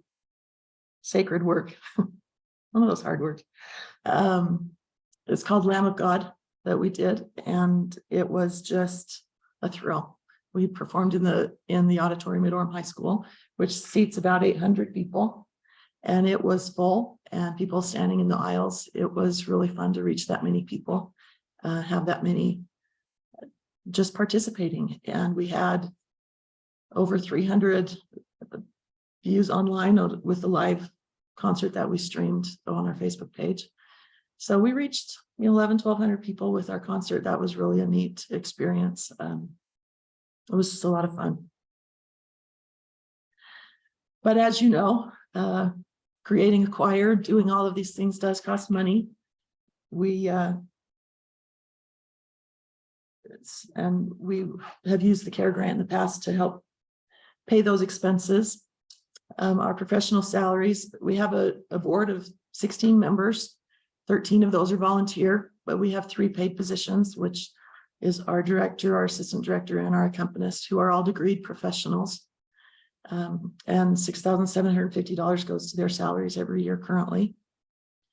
We do have about $1,000 that we allocate for music and incidentals. We borrow most of our music from local schools, but we would really like to be able to purchase some of our own music. Sometimes the music in the schools can be older, and we would like to get some newer things. About $3,000 goes towards facility rentals. That includes our rental space at Orem High for our rehearsals. It also includes the venues that we perform in for our concerts. And then the other miscellaneous costs, which insurance, taxes, and then our publicity and advertising. So again, about a $12,000 yearly budget that we have. This is our professional staff. Russell Oliphant is our music director. He's actually just getting his master's degree this week. He's graduating from SUU this week. So he's been very busy with his full-time job and working with us and also going to school. And so we're excited for him to get his master's. Ashley Gunnell is our assistant director, and then Kaylee Byers, our accompanist. And having the funding to provide small salaries for these people really allows us to maintain the professional organization that we have. I'll say something about Kaylee. So our accountantist, we performed in Assembly Hall in Salt Lake on Temple Square one year, and to have them be able to use the organ, they have to meet with some staff on Temple Square. When I said who it was and who she was trained by, they're like, "Oh, we don't even need to talk to her because she'll be that good." So she is so wonderful. She is phenomenal. Sight reads the music, and we're like, "You've never seen this music before?" She's amazing. She is phenomenal. She really is. She had a baby recently, and 2 weeks later was back in practice. So she's not only phenomenal, but she's also committed, which is wonderful. And she plays the violin. Probably both. What does an assistant director do? So if Russell is gone, Ashley will take over. Generally, they will share the load. They will both direct numbers in our concerts. And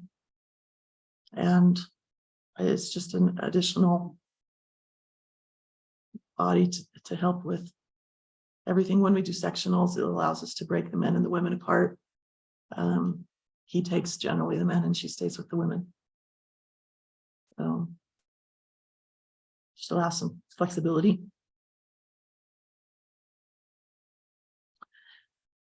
The grant that we received last year was $4,000.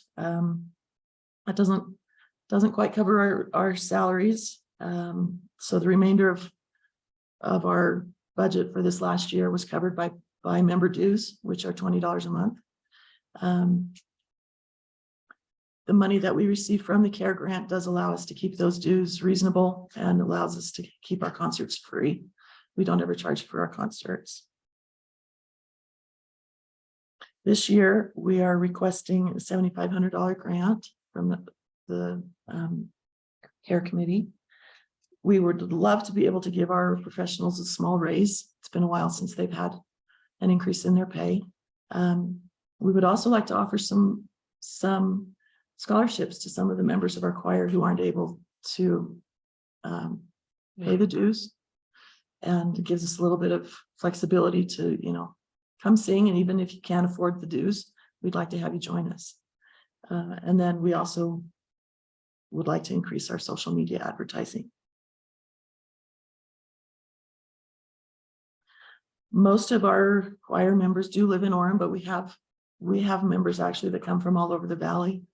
There is not another community that offers what the Orem Chorale offers,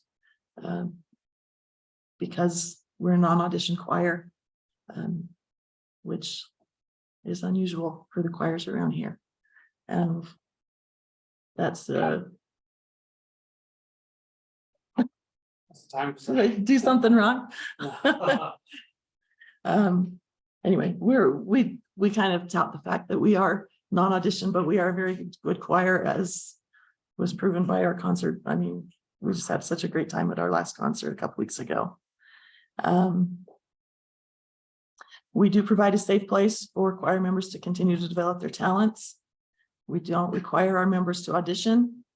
They don't have to memorize their music or purchase their music. We are able to provide that for them.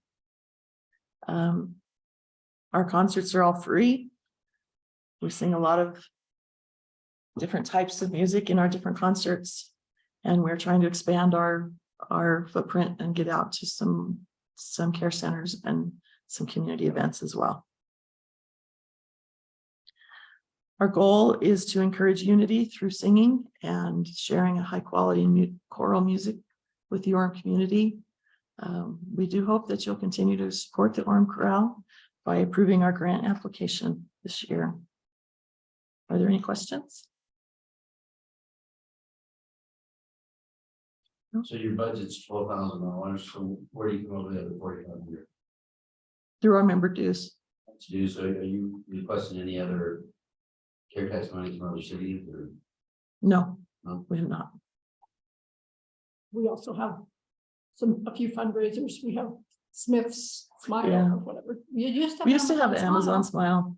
And then we've got a new, one of the board members' husband is enthusiastically planning to recruit from local businesses. And he's got some stuff he's put together to try and do that. He has some good ideas. Please have some good ideas. Anything else? Anything else? Okay, we appreciate your time, especially going up in person. We like. Great presentation. You answered all our questions. Yeah. I'm sure you checked all the. Well, good. That's good. It is nice to be here in person. I did join in online last year with the prior president, and it's just much better to be in person for me. It is nice to be back. So thank you. Thank you very much. Thank you.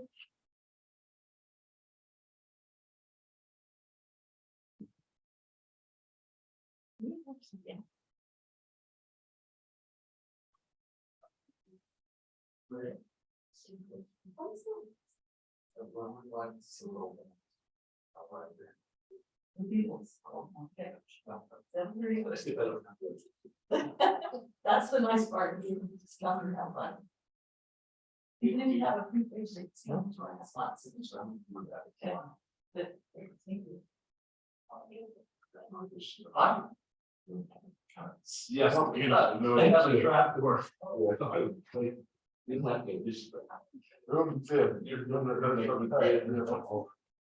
You guys are rushing. Should I just start or do we need an introduction?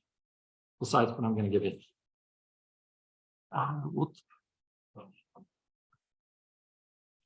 Excuse me, we'll let, yeah, so a little introduction while you. Okay. My name is Lynn Elliott. I'm the General Director of the World Folk Fest, and we've been in operation since 1986. Every year we bring between 5 and 10 international folk dance groups to perform nightly performances at the World Arts or at the Arts Park in Springville. Now you may wonder why we're in Orem. Actually, I'm kind of going to do this old style because I didn't bring a slide and besides it wouldn't fit anyway. This is the banner photo of the group we had last year. We had 8 groups last year. This year we'll have 5 groups. We performed the Arts Park in Springville, which is not going to be available starting next year because they're building a new high school in the parking lot. And this year we thought, knowing that this was coming, that we ought to look at other venues where we could maybe bring these dancers to perform. And one thought that we had was that we would move our community dance, which we typically do the first night of the festival, which we've done the first night of the festival in Springville, that we would bring it to Orem instead, to the University Mall. And at the community dance, each one of the groups do a short performance for the community, and then they dance with them. And then there's a break between where the community members come and dance with the dancers, and then the next group comes in and dances with them. Takes about 2 hours, gives people a chance to mingle with our dancers, to see a little bit about what we have to perform. And it's been a highlight of the festival over the years. Like I said, we're going to bring it to the University Mall this year. And we're not sure again after this year where our performances, our nightly performances will be, but at least this community dance will take place in Orem. So what we're asking from CARE is financial help basically for our sound system, for a sound system and a DJ that we will use to present the dance. And that's it. That's my pitch. You guys have any questions? I know you got plenty of other people coming, and if you have any other questions, I don't know if you want to see this closer.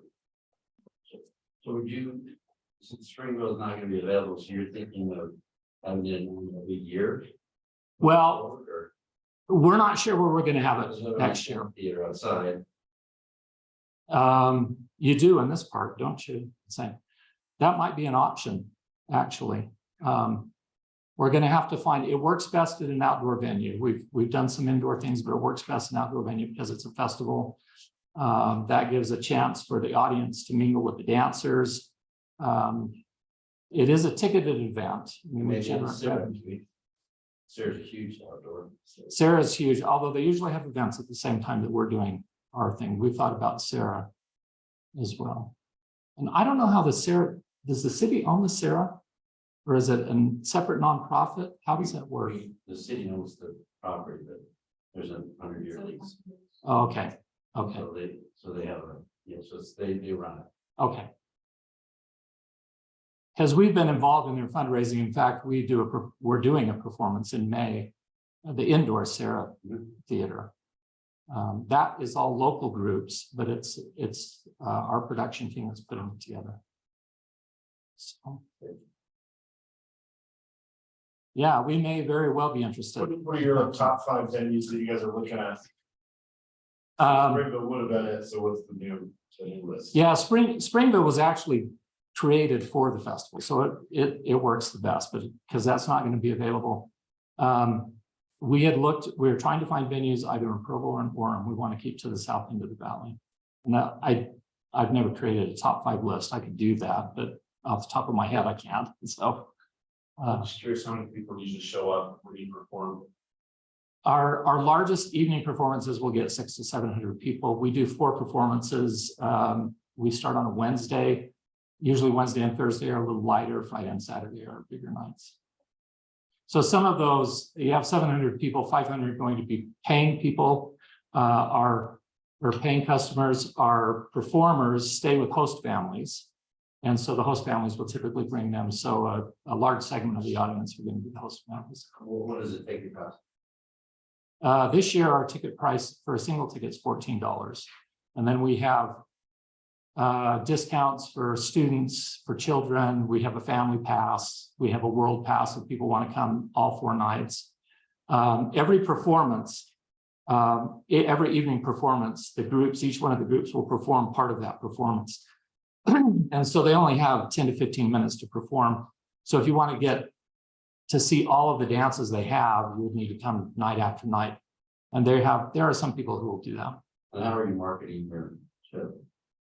We've been marketing, we've tried various things. We've tried billboards, we've tried print media. Last year we leaned heavily on social media, and we actually had our most success that way. So I anticipate that's what we'll continue to do. So. What was your time frame to start when you usually do that? The marketing or?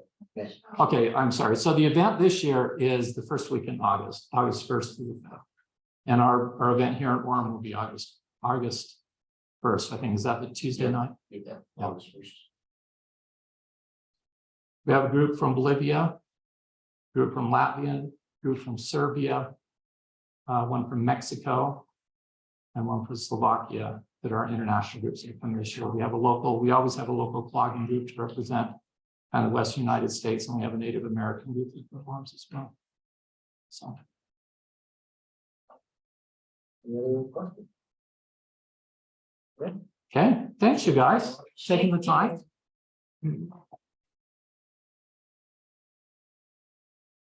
Where do your performers stay?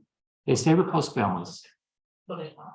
And we have had host families as far north, actually as far north as Saratoga Springs. We have a half dozen that typically do it in Orem. Most of them though are in Stringville, there. So, thank you. Thank you.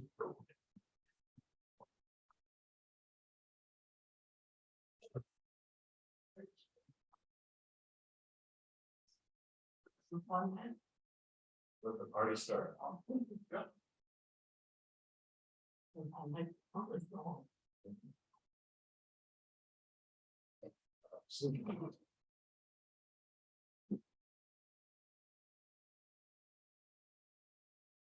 Let's see, I guess we've got a presentation right up here. Yeah, looking at folder and my flash. It should be all loaded up, ready to go. Let's see. I can. Rare presentations, Colonial Heritage Festival.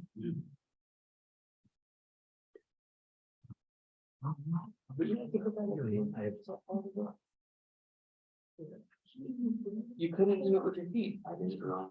Screen. Yeah, we're sorry that you're back there and you can't get the full view. We were gonna sit her up on top of the table, but we didn't quite know how to do it. Didn't like that.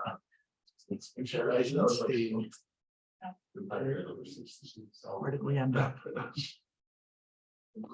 Oh no, our time has We'll started. just go. Okay, just go. Okay, here we go. I hit. Turn advance, or do I have to space and backspace or? Okay. All right, well, welcome. We are the. Are you able to make it full screen? That's what kept giving us a. Cool. Well, while they're figuring that out, there's plenty to look at for that screen up. Let me introduce introduction really quickly. This is Kim Gardner. She is the director of the Colonial Heritage Festival. I'm Gov Allen, one of the directors of the Colonial Heritage Foundation, which puts on the festival. And this is Daniel, who is the president of that foundation. And spinning over here, we have Chelsea, just to give you some little feel of 18th century skills that we demonstrate at the festival. So this is the Colonial Heritage Festival. It's been going on in Orem now for probably close to 10 years in Orem, 12 years in Orem. And it is, it's advanced, Daniel, it is the largest American colonial living and reenactment event in the Western United States. Admission is free, and we attract in excess of 20,000 visitors each year over the 3-day event, which is a celebration of the founding of the United States of America. So it's always right around the 4th of July this year, 1st, 3rd, and 4th. It's put on by about 300 volunteers who make this happen. The mission of the festival is to preserve the history, skills, culture of 18th century America through engaging, educating, and entertaining 21st century America. And so it's just some of the things that we do to do that. Depending on the survey that you listen to, anywhere from only about 10 to 20% of Americans have ever even read the Declaration of Independence.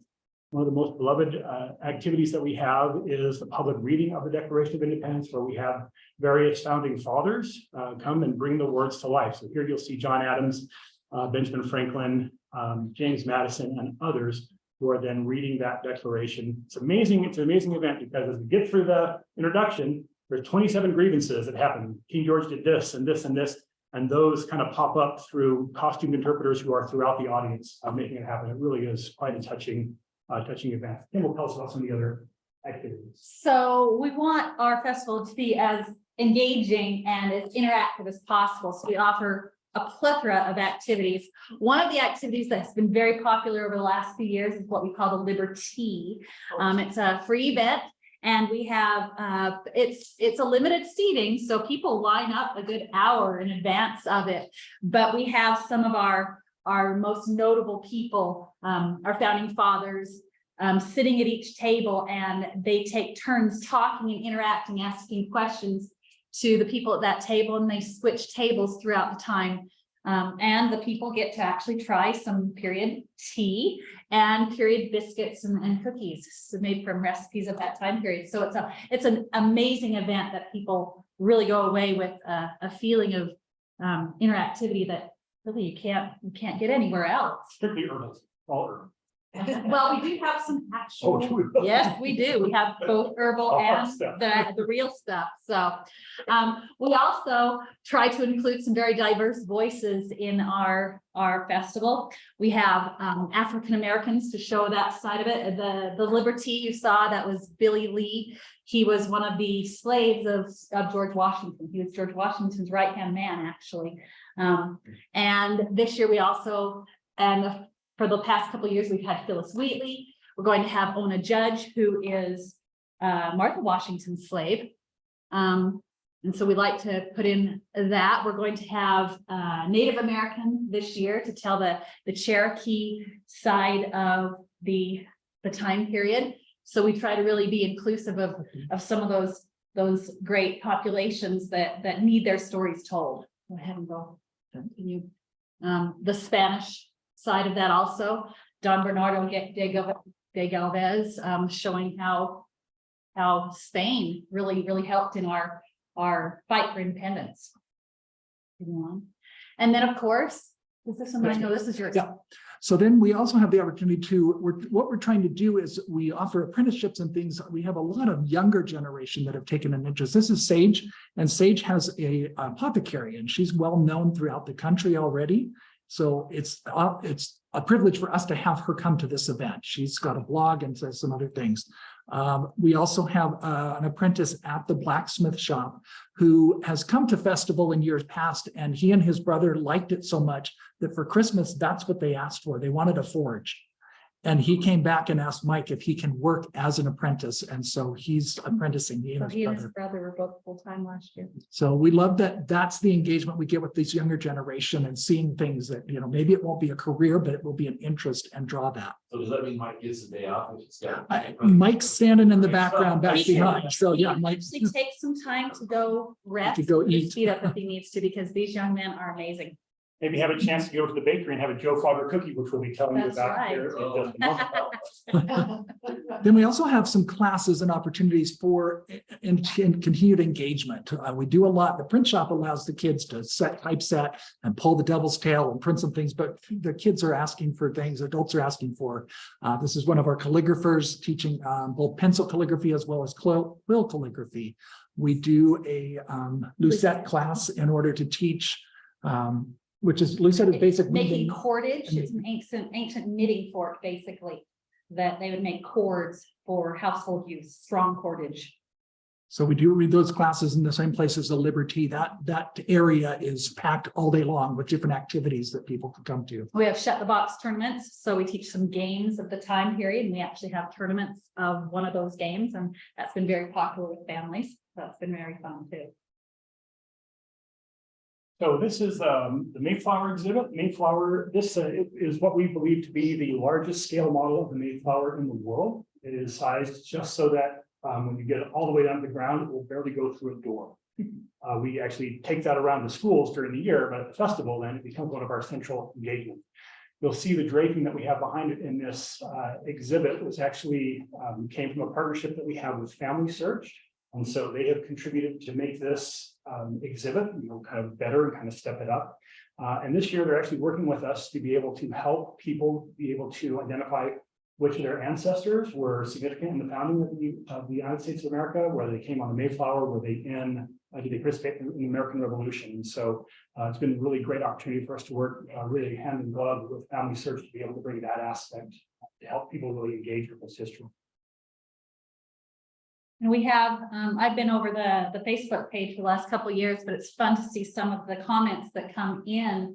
Just this year, Danielle made the comment that I was asking for help because it's a big undertaking, and you can see she said, I will be there all night if we need to. And this is a family that comes actually every year, and they have 6 children. They love to bring their children every year.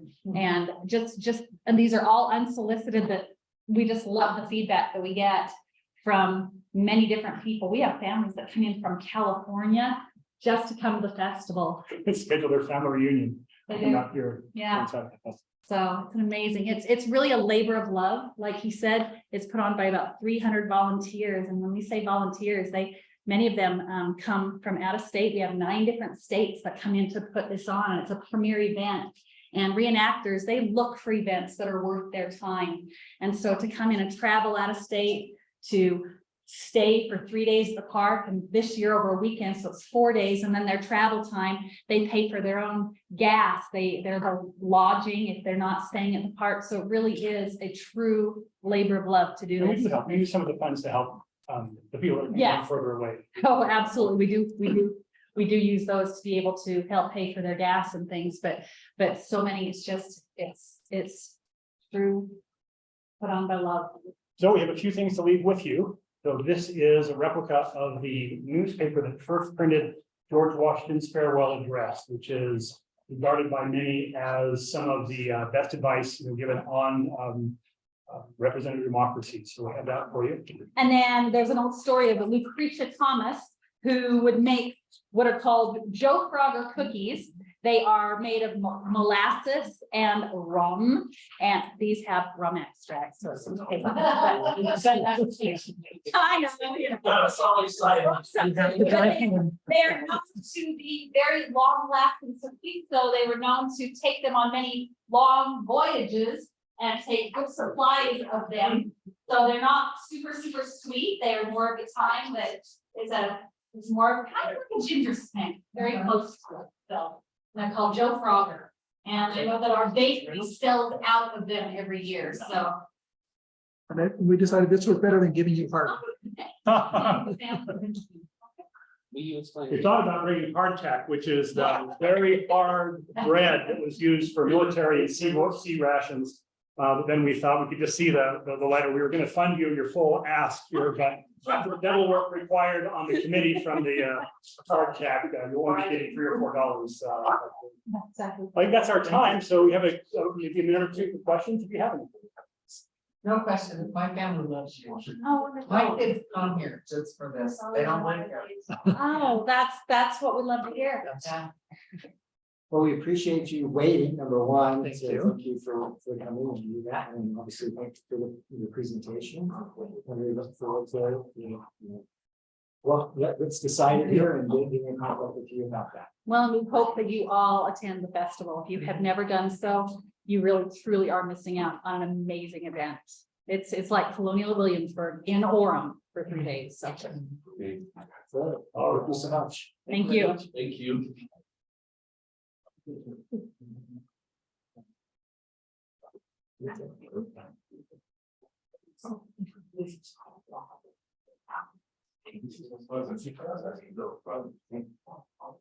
Very cool.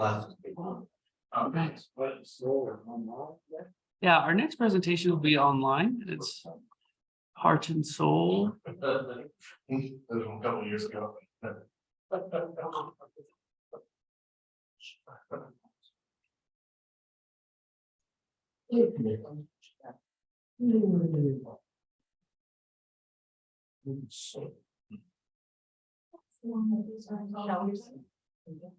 Are you a dancing, heart and soul?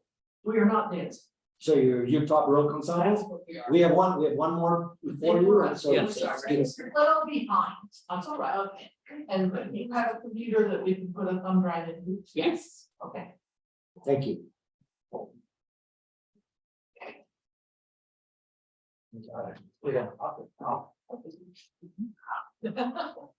Spin this back around.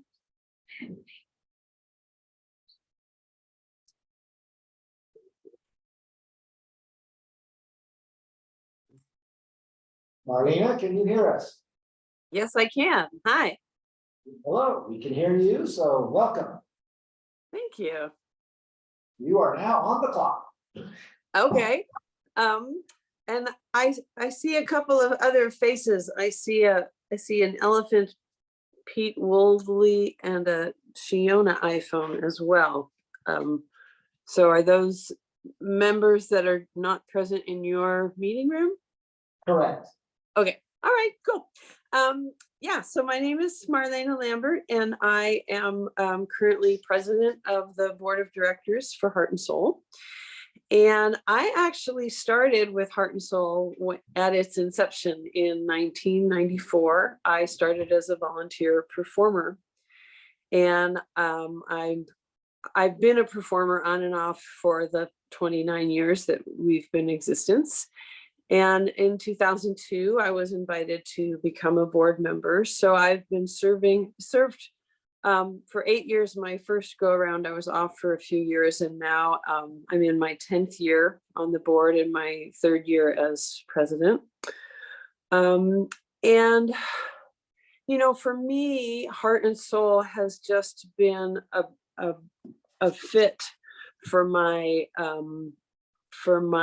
family heritage of music and performing. My parents they were singers and musicians, and as they got older, they used to, you know, when they were retired, they used to do something similar on their own back east. And so when I found out about Heart and Soul here, it was just a natural fit for me to get involved. So we've been going strong for 29 years now, growing by leaps and bounds. We were able to pivot very quickly at the outset of the pandemic. We switched to online shows using iPads in skilled nursing and assisted living communities so that residents could still receive our shows. We're back to doing live performances for the most part, but some communities still prefer our online format just because it's a way to reach maybe residents who can't leave their room for one reason or another, whether it's because they're sick or they're just not mobile enough to come down to an activity room where some of our performers will be playing. So we've really grown a lot, and actually in some ways that was a huge benefit for us because it allowed us to reach a wider audience. I forget how many counties we're in the state now, but because we can do remote shows, we've actually expanded since the pandemic rather than contracted. So we're about to celebrate year 30 next year. So we're looking at ways that we can continue to grow and reach out around the state. And I'm not sure what else to tell you about, quite honestly. I know you got a little bit of paperwork from our executive director, and she just asked me to step in because she wasn't feeling well today. So I wonder if you have any questions for me that hopefully I can answer. Questions? So I'm pretty sure I've heard this presentation before, but you go to hospitals and nursing homes and care centers and put on performances. You go to something otherwise is what it is, right? Yeah. So basically isolated audience, people who can't get out to live music or performing arts, primarily music. but yeah, so we've done shows in the past at various homeless shelters. We've done shows even at the prison, but mostly, by and large, it's assisted living and skilled nursing facilities that we perform in. That was our, at the inception, our founder, Jenna Lauer, got the idea because her mom was in a nursing home and her mom had been a musician, and there was nothing. And so Jana and her brother got the idea to start bringing music into her mom, and then it just caught on. So 25 plus performances, that's awesome. That's. Yeah, this is great. When my grandma was in a assisted living facility, my wife would go to the rec room and put out her cello and just start playing, and it would just be her and my grandma, and then slowly the room would just fill. It was just like flies through light. It's amazing. And so it's magical. It's truly magical. The people who come in, sometimes depending on like in the skilled nursing where people are in wheelchairs. I've even done a show in a place where they brought someone in who was actually in their bed. They rolled the bed into the rec room, and we do about a 55 minute music set, and you see these people who look like they're just completely out of it, and they start nodding their heads and they start moving their lips, and by the end of the concert, people are engaged, they're lighting up, and they're so grateful at the end. They're, when are you coming back? When are we going to see you again? And sometimes they'll make requests. We those are a little bit harder to accommodate because as a performer, we set up a show, but if we go back to a facility and someone has said, oh, I really like country music, we'll try to go back and play some songs that somebody has requested too. When homes and older demographics, I think this is wonderful. Oh, sorry, I missed that. Could you repeat that, please? So homes and older demographics, this is wonderful what you're doing. I think that would bring definitely happiness. Thank you. Thank you. Okay, well, thanks, Marlena. We'll, like you said, we'll have some more presentations this evening as well as Thursday, and then obviously, we have our progression that we go through to set, approve anything that we're doing. So. Okay, great. Thank you so much. I appreciate you taking the time. Thank you. Have a good evening. I think here, if you look at the total budget, 285,000 hours for free. That's what we're talking about. Oh, it's great. We're not funding them, we're just basically. Helping. Encouraging them to come here. Yeah, right here. We don't want you to depend on us. But this is. This was supposed to be. The hot seat started up here for you. This one we talked about last year. Heading that way? Yeah. Let's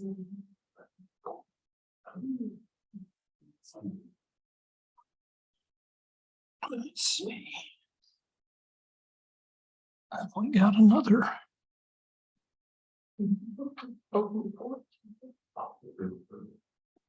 Okay, well, this is interesting. He's got. Let's see, we don't need a microphone, right? We just take the mic out. Yeah. Should have brought my adapter. I didn't even think of it.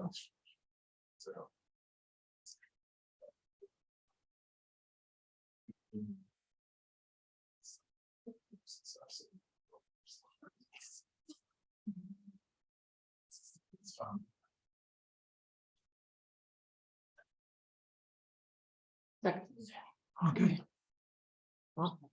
I know. Well, it's nice to be here tonight. My name is Elaine Craig. I'm a longtime, in fact, an original member of the Utah Baroque Ensemble. And our technical help is having difficulty here. I'm grateful to my husband, John, for pressing the buttons. We will have us up in just a moment. No PowerPoint. Oh. That was kind of an assumption. Yeah, it was.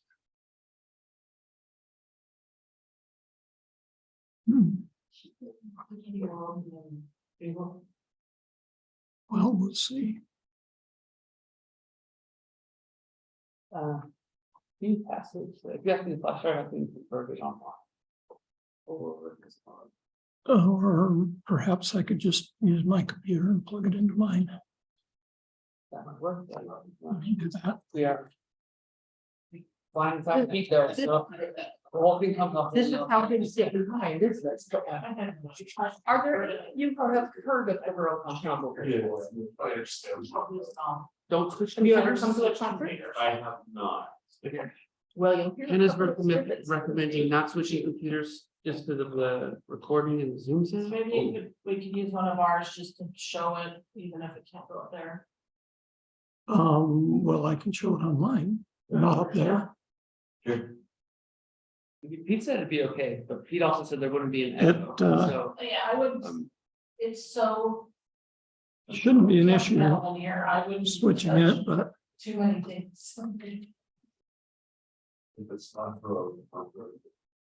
Or in this case, if it's not. well, it is. Okay, Deb, you go now. None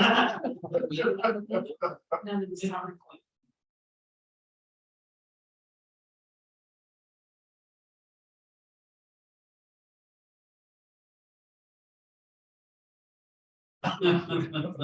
I don't know what's going. We'll figure that out later. Okay. That one for me. I want you to be able to hear, so it's not. Ooh, that was it. Affirmative. Okay.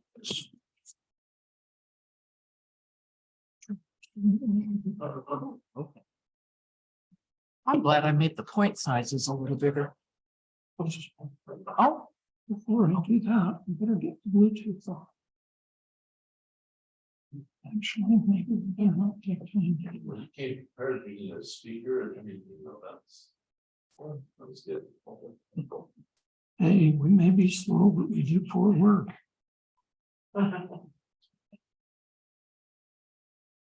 Let me just tell you a little bit about the Baroque Ensemble. It was formed 36 years ago, when the remnant of what was then known as the Doug Bush Bach Choir. Doug Bush was moving on to some other things, but they didn't want to stop singing Bach. And so they auditioned a director who had just gotten a master's degree at BYU in choral conducting. Her name is Martha Sargent. And she and a small core of those original members are still going 36 years later.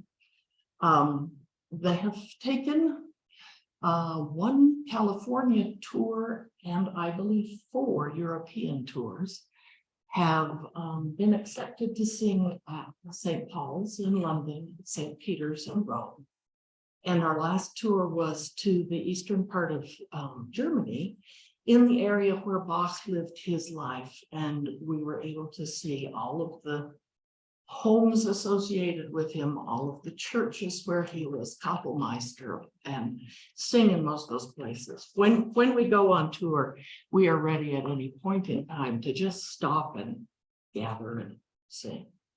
And that's a really delightful, fun thing to do. Okay, there you are. Okay, I'm gonna sneak a little corner view of that. Okay. So I'm a past president of the organization.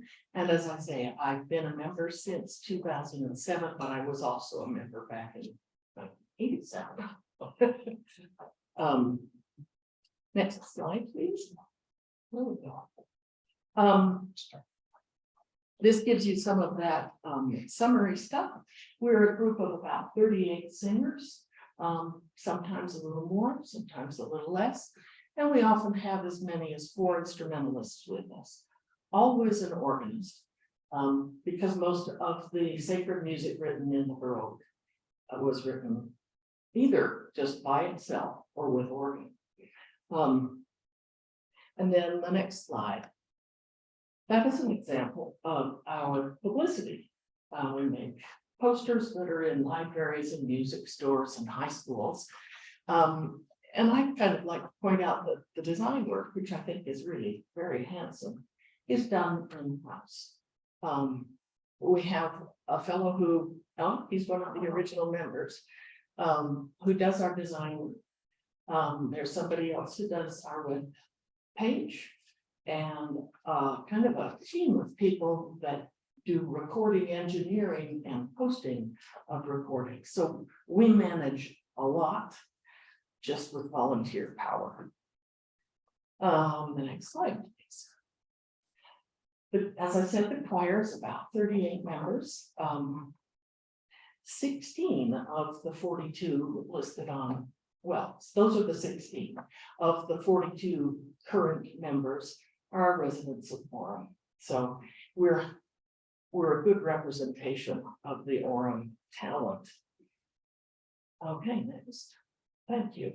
This has a listing of our performances coming up in the next year.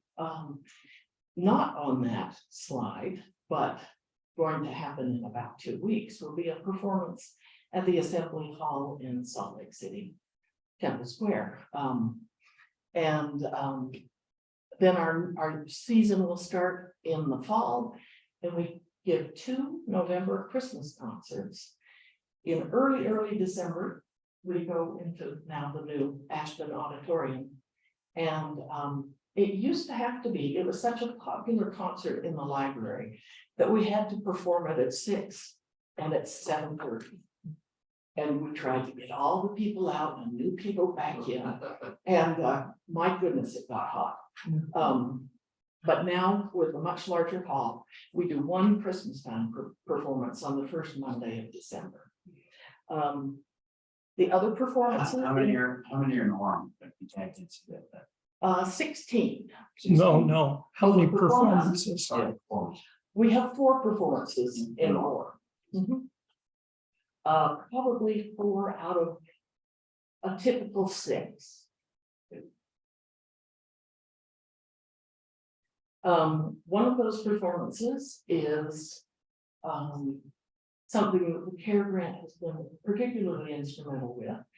We, a number of years ago, began a competition for high school students who either are residents of Utah County or who are taking for teachers who live in Utah County.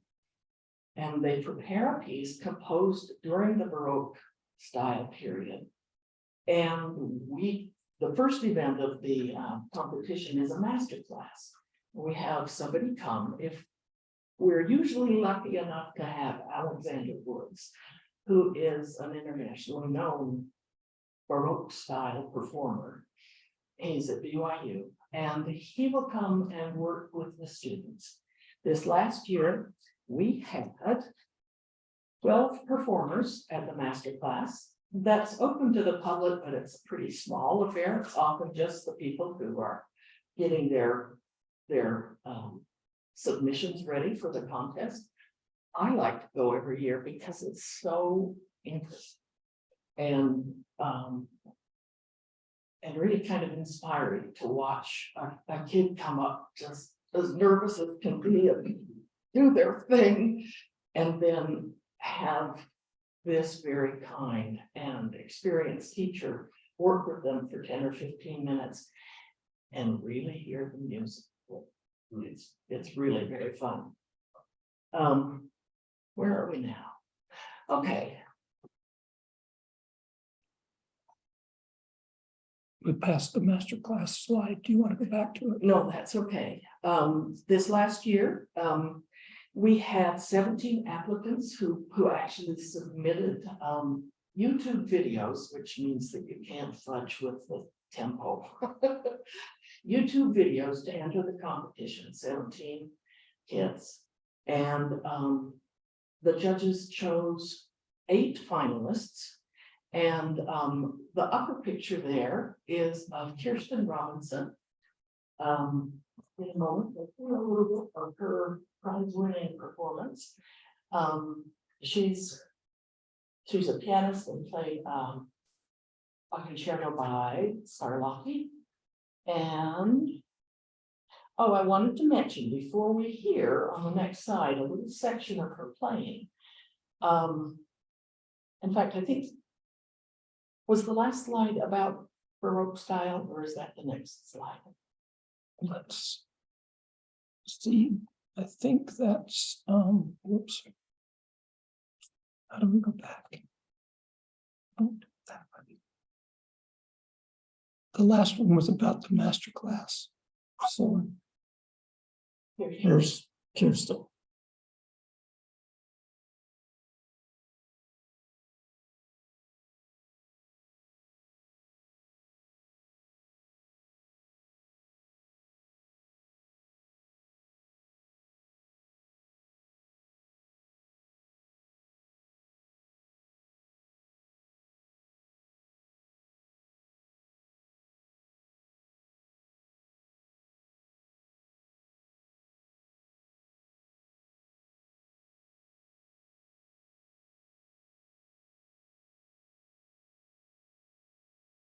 You didn't mention that she was a Timpanogos Festival student. Well, if you are pianists, you might notice that she's not using any pedal. There were pedals on her scores. So one of the things that's always covered in the master class is you can't just, do a wash of romantic sound with Baroque music. She played very correctly in Baroque style, and that was probably the largest factor in her winning the competition. And in the competition, she won a $500 scholarship, and the other 7 finalists each got $100. The care grant money does not go as prize money ever, but it does help us put on the contest. And then I think, find this.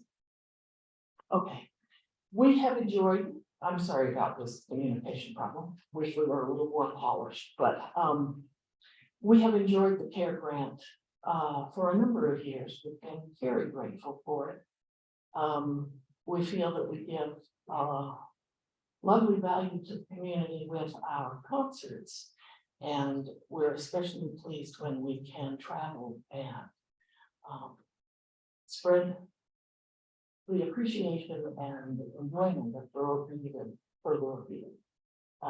So in the last slide, there are a few pictures of our choir in European churches and a little clip from last night's concert.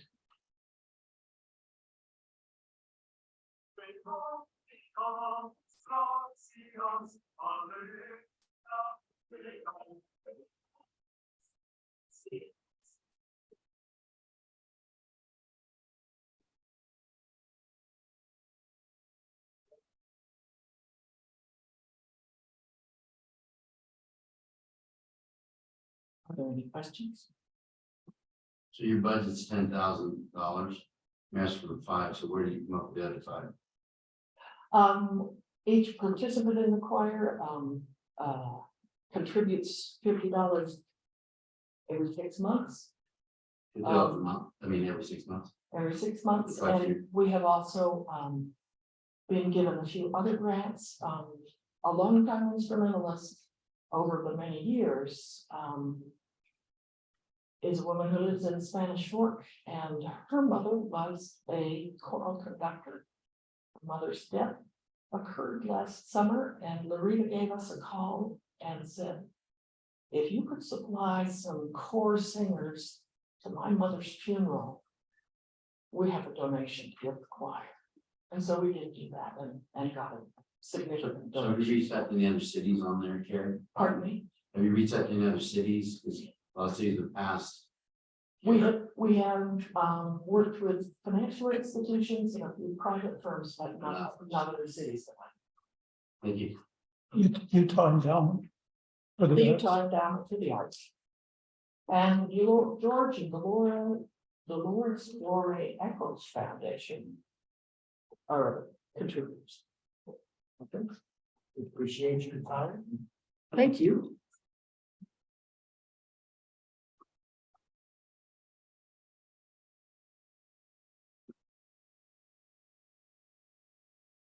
And I think we got everything put back the way it was. Hope your evening doesn't run too long.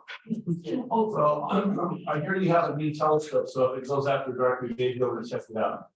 Indeed. I'm kidding. We used the northern lights. She is, yeah.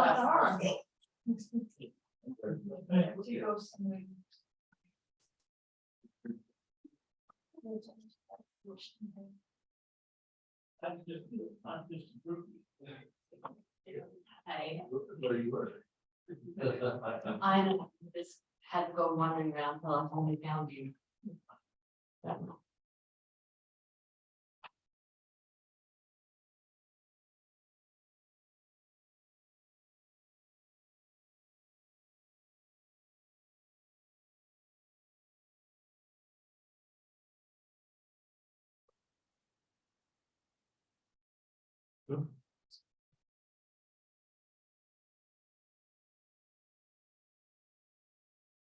Well, he's doing that. Good evening, everybody.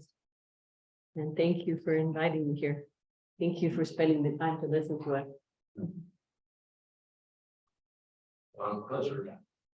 And thanks to Trevor for doing the technology part. I'm no Pete.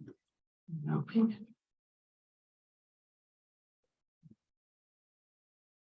I can just tell you, if he doesn't bring it up, it was the most amazing presentation we've ever seen. If not, you'll be able to see what it really is. I took a peek before and I got it loaded, but now it's not. Let's try this.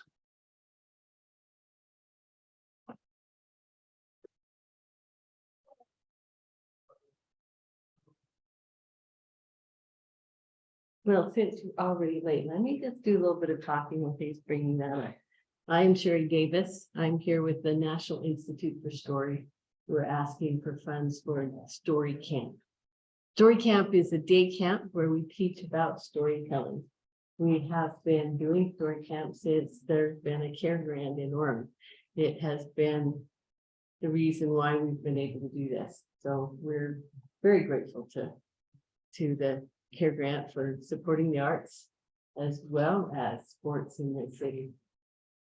When we do a story camp, we advertise to the kids and their parents in the city of Orem. We start out, it's a 5-day camp. The first day, we help them select a story. And then days 2, 3, and 4, we help them learn how to tell a story, what presentation skills you need to tell a good story. Day 5, parents and students, parents and campers will tell their stories to their peers and to their parents.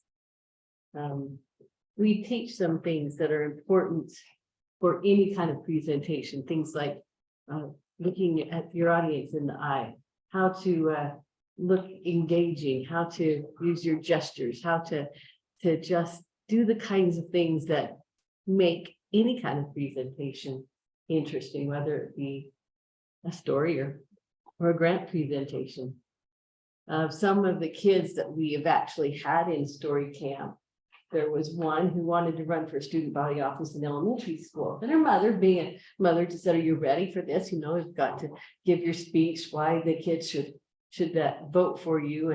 And so her mother did ask, are you ready for this? And she said, "Well, yes, of course, because I was in story camps." So I'm thinking, good for her. Another family, there was an autistic girl who was there, and we've had more than one autistic kid. And it's interesting to see how these autistic kids are affected by the arts.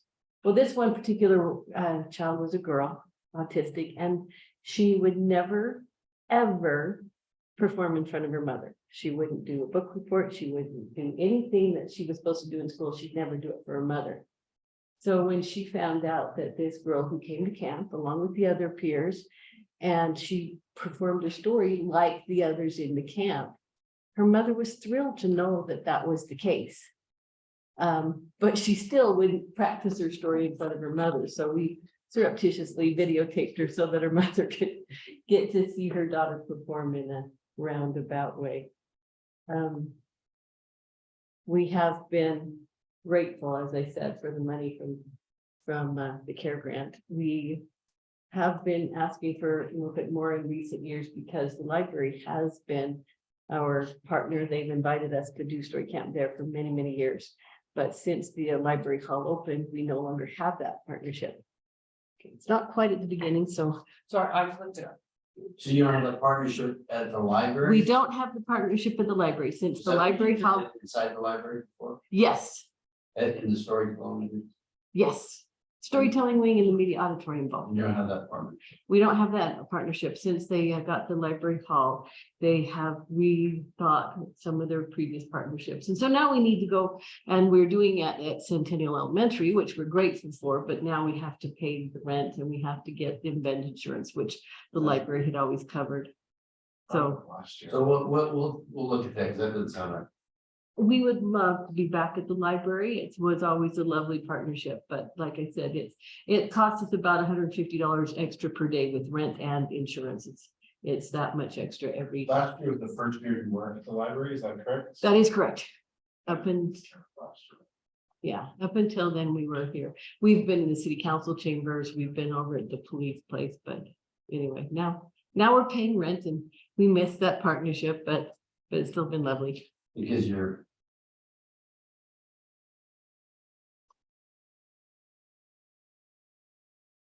rental is $430.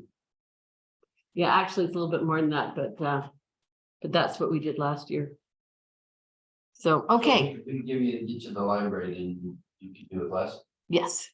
Yeah, about 500 less. You guys are in the space reserved for this year? Yes, because we always do camp in June. So we have it reserved for this coming June, but the year after that, and that's on the grant that we have already received. So that's already fine. But for the following year, yeah, if we could be back to the library, then we would need 500 less. Okay, so we've told you many of these things. There's some of our kids from story camp, some of our participants. You will see that every child tells a story, and we also sing some camp songs too. We have camp counselor. Usually the camp counselor is somebody who's been in story camp before and has also performed at one of the festivals in the area. So it's a talented storyteller and one of our youth as well. So story camp is fun, educational, rewarding. Why storytelling? It strengthens the imagination, encourages critical thinking. We understand ourselves through story, and it connects people and cultures. Other things I didn't put on here that I was thinking about is it does give experience in public presentation, public speaking, anytime that you have to do that. It's also because not every child is into sports. And so it's nice to have the option for them to be in arts as well. Stories are how we learn. We as people seem to be just wired to connect to story. And so the progenitors of the world's religions understood this, handing down our great myths, legends, and parables from generation to generation. So isn't it nice that we can have our kids get into this love of story and story presentation from a young age? We've talked to our parents, and this is some of the things that they've told us. Your storytelling camp really helped bring the kids to a different place as far as their speaking up and performing in front of people. It was a great experience for them. We were pleased, very pleased with the public speaking confidence she gets. And this last one was the daughter that I told you about. My autistic daughter performs in story camp. This means a lot. We also talk to the kids. Not only do we do story performance, but we also do story writing. So this first one refers to that. My favorite part was writing the stories that we made up. I like that you taught me not to be afraid. I'm going to go home and teach my family about storytelling. when I go to bed, I always can't wait for the next lesson. And so again, thank you to the CARE grant. I think I've covered most of it. It says I have a lot more time, but I was talking to you while he was setting up. So my portion is done. Do you have other questions for me? Yes. So, the camp, what's the charge? I guess the kids. We charge $25 if they do just one of the camps, because we have a writing camp and a performance camp. So if they want to do one of them, it's 25 per child. If they want to do both and they're back to back, then it's 35. So it's nominal fee to get to go to both. I mean, We've had about 40. Numbers have been down since the COVID. They really have been. So how do you get the word out? how do we get the word out? We advertise through the schools, either online or flyers. In fact, earlier today, I was delivering flyers to Orem schools. And then on the 2750, who's that paid to? That is paid to the National Institute for Story. So that's their fee. The 2750, it's 25. That was $2,750 you got for Oh, that is paid to our story performers, our storytellers, professional storytellers, as well as the counselor. And we've got a photographer that comes in, takes pictures so that we can have record of this. I think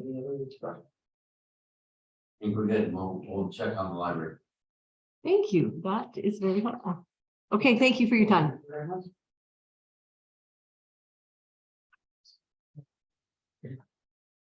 That's more than all one.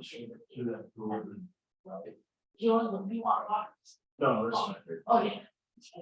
Sorry. No,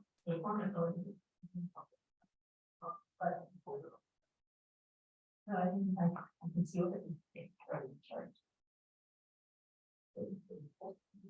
Very nice.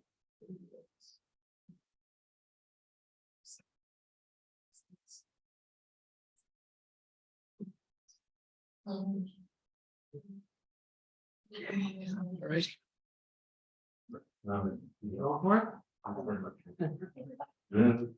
So our next presenter will be Scott Swain of the Roots of Freedom Foundation.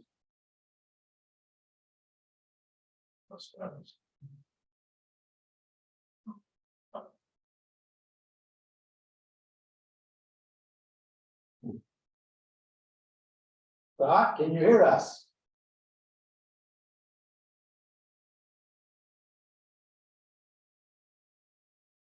Scott? He's on mute. Can you hear me now? We can hear you now. Okay. Good. I can see you. So can you see me? No, we were hoping you would come in person. Okay. All right. So do you want me to just go ahead? Go ahead. Okay. So Cries of Freedom. This is our 15th or 16th year, depends if you count COVID. We didn't really do much that year. But we have been very pleased and blessed with the audiences that have come and seen our show. We do not only our show, but we also host the Brent,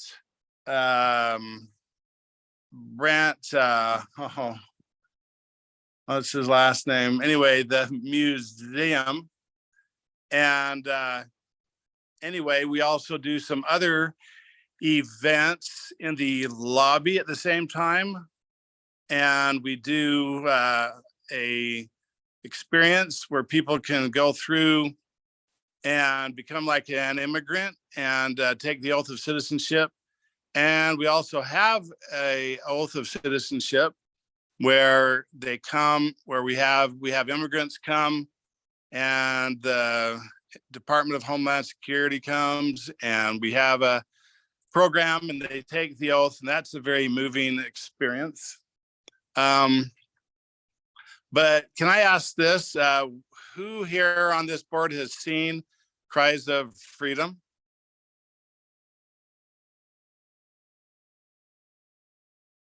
No one? Yeah, no, I saw it. Lisa. Oh, yeah. You had like 4 hands. Oh, you had hands up? I'm sorry, you have to call out because I couldn't see. Yes. I don't have, okay, 4 hands, good.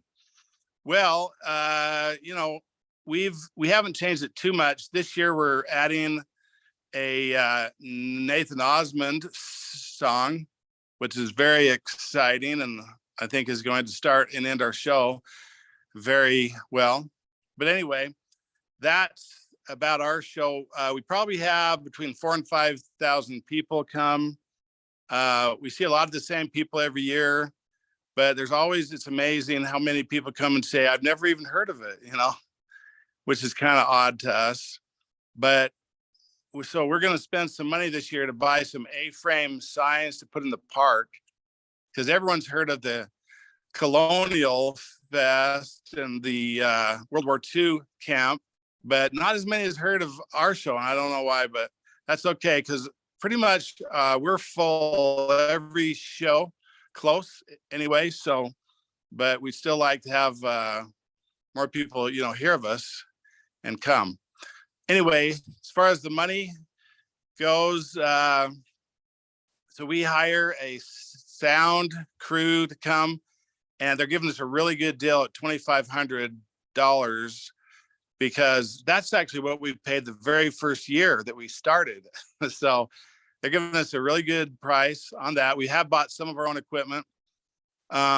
We have to store our things, so we have a storage unit, and that's about 1,760 or something like that. And then we're replacing all of our banners from our show. This year they're 15 years old and we can do a lot better, and they're all wore out and whatnot. So we're going to replace those. We have a little bit of audio visual equipment we need to purchase. We also like to pay Adam a little bit because he hires a crew for us. Actually, he gets a spotlight person, sound people. His crew set up our show and help take down at least part of it.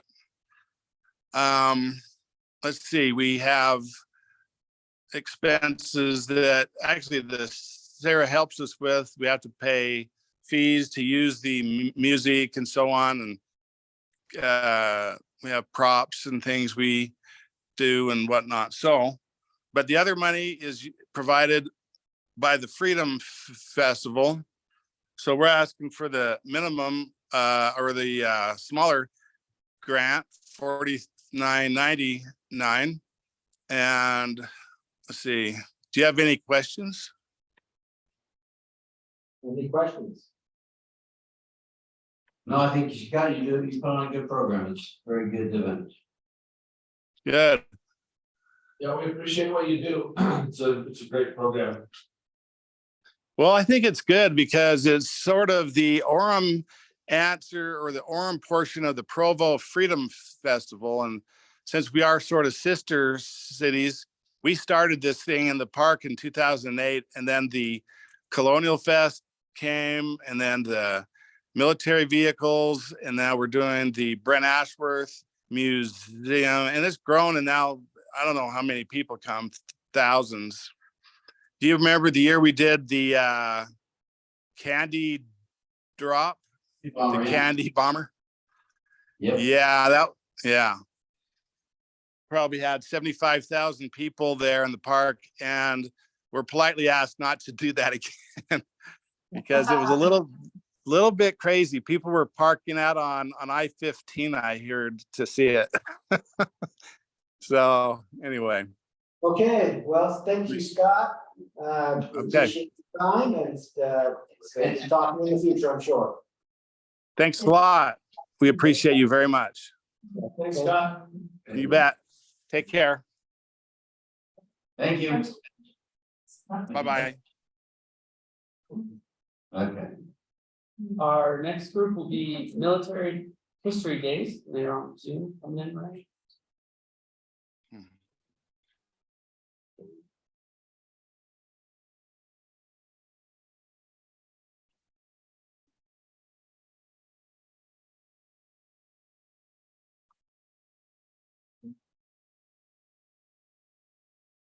Can you hear us?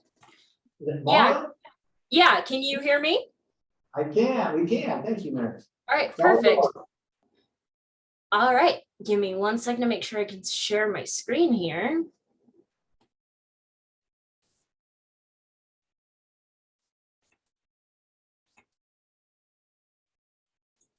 Oop.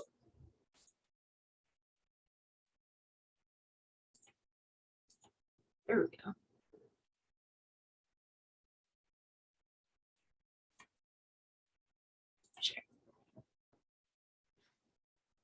All right, can you guys see my presentation here? Yeah. All right, perfect. So my name is Maren Ricks. I'm here representing Military History Days, which is an event held over the 4th of July weekend at Orem Sarah Park as part of America's Freedom Festival at Provo. Last year, we hosted this event on behalf of Tools of Freedom, while we moved through to incorporate as our own nonprofit this year, Military History Days Incorporated. Our board members are those who have participated in this event since 2015. So we're the same group of people, just under a new title. Our goals with this event are to provide an opportunity for people to understand the experience of service members during World War II through interactive activities, historical artifacts, and real stories. Last year, we had over 40,000 attendees to the event in the park, with 40 volunteers from across 4 different states. And we held a free big band dance with live music in the park that was very well attended and very well received. Orem Cares can help us continue to make this event possible. It allows us to improve and develop a series of new interactive World War II displays, including women's service branches, aviation, and sea services, just to name a few. This year, we're looking to make a passport or like scavenger hunt where it's like a booklet that they can receive that we can stamp as they participate at each of the displays. At the end, they can get a prize, which we're really excited about. And we plan on continuing to use the original tents and equipment as it was used 80 years ago.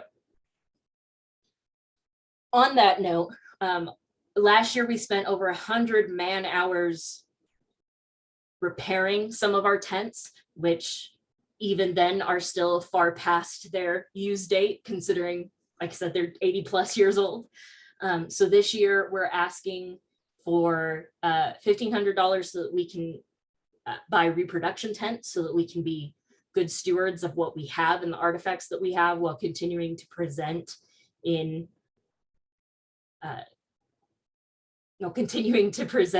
as authentically as possible. We're asking for $500 for materials, so our passport and the other things we're looking to distribute and hand out.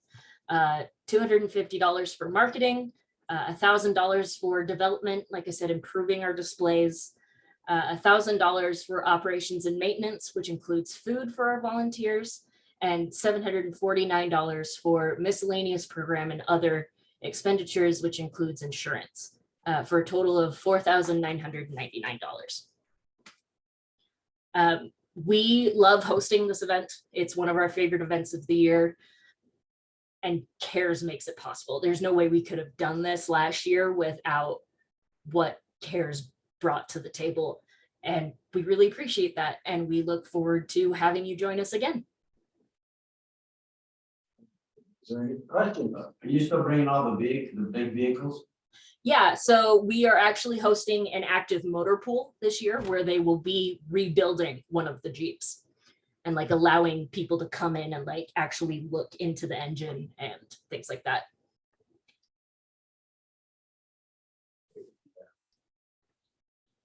That's awesome. Yeah.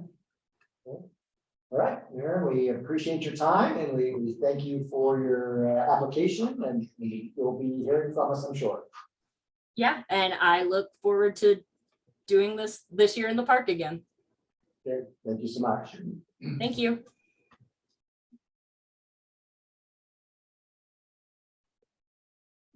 Yeah.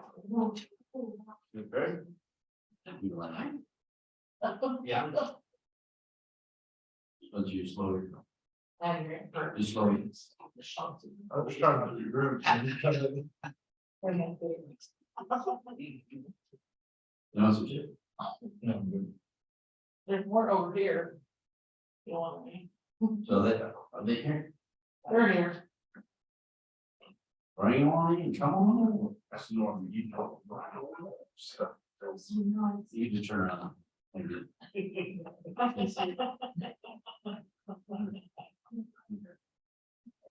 I was going to get it again.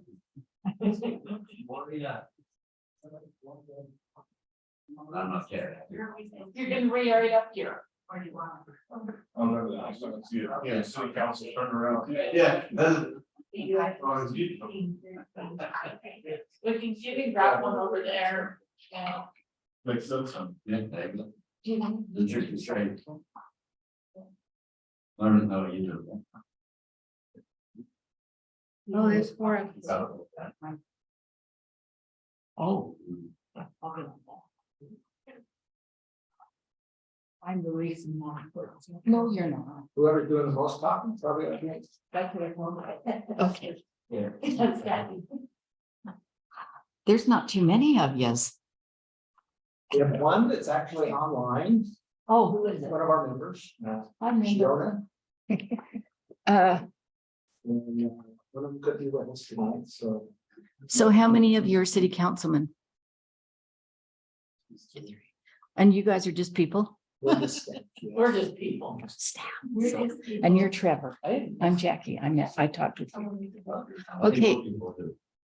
So how many of you have heard or seen the Chantinettes in action? You've seen a performance before? Good, good.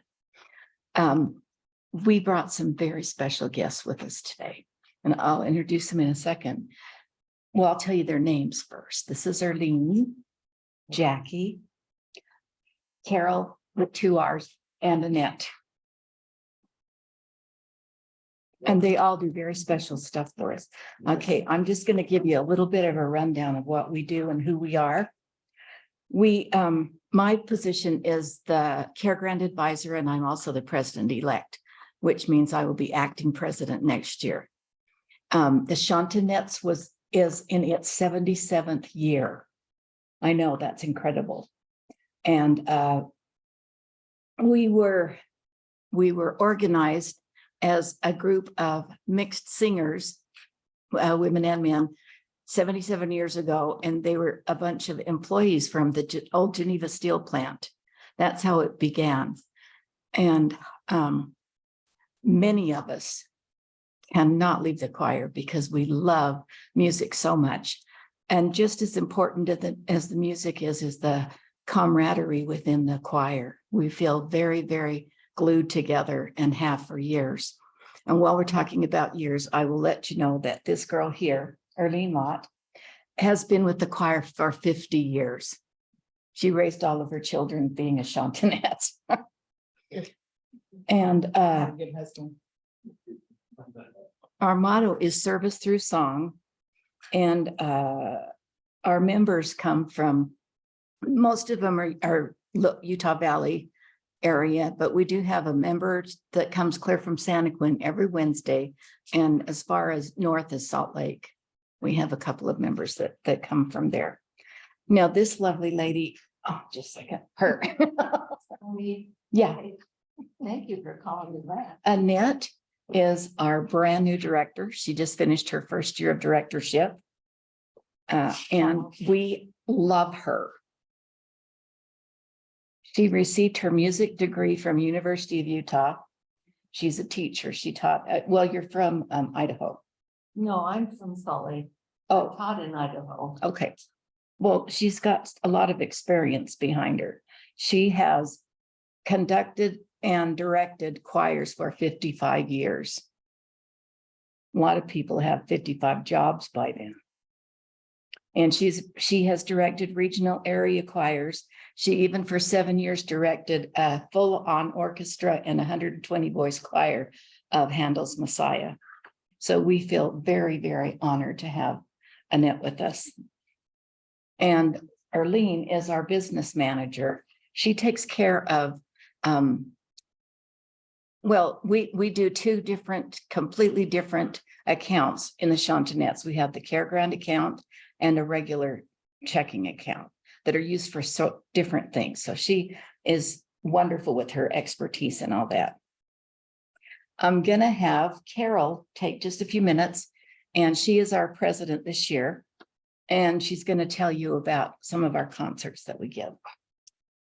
Well, every year we do 3 major concerts. We do one at Christmas, and we do a fireside that's sacred music, and we usually have a speaker that's someone fairly well known in the community. And then we have our spring concert, which is coming up May 22nd, 7 o'clock at Library Hall. Love to see you all there. In addition to those, and those are fun for us, and we really enjoy that. They're all free. And we welcome people to bring their families. It's open to the public. But in addition to that, then we, at Christmas and in the spring, we do a lot of performances in care centers, assisted living, VA hospital, or not hospital, VA homes, yeah. And those are really, for me, very, very fulfilling. Because it is just delightful to go in and see sometimes totally blank faces when you're singing, light up and smile and maybe join in with singing with you and tapping their toes. And it's just very rewarding to do that. And we like to stay afterwards and mingle with them and visit a little bit. And this May, we are singing in 6 venues like that. I think at Christmas we did 5. Yeah, so we like to do that. And because those people can't always get out and they feel kind of shut in, so it's a way that we can give service to those people, and we really enjoy doing that. We also have loved performing at Orem Summerfest, and once we went to the Orem Senior Center. I don't know if we've been there more than once. Yeah. We've See, and that was just an invitee. Somebody heard of us in the area, and it was for a homeowners association dinner. And like she just contacted me, so yeah. That last fall we did that. Upstairs. Oh, it was for Kindness Week. Was for Kindness Week. Yeah. That what you're talking about? Yeah. Yeah, and that was we did performed that at the Sarah Shell at one of their rooms upstairs. And that was the same type of a situation. Someone just contacted me because they knew of the Chantinettes. Are you done? I think so. I just wanted to add in that our sacred fireside, we have probably the best attendance of the year because we feature special speakers. And in the past, we have had Michael Ballum. One year we had Brad Wilcox. We just recently had Susan Easton Black and George Durant, and Lloyd Newell of Music in the Spoken Word, and Bruce Lindsay and Sherry Dew. And it brings in a lot of people for our programs, and they just really look forward to it. We have probably, it's just very family friendly, but I would say that our target is, a lot of them are close to our age. We do have 2 baby Chantinettes this year. And we love them. We love them all. We are the experienced Chantinettes. You're not the baby. I'm not the baby. I'm not baby. No, we didn't bring any baby Chantinettes. We look forward to a new year with renewed positive success. We continue to appreciate the funds from the Care Grant. It really helps us to run our organization. And the money that we are requesting this last year, we have to retire our current costumes.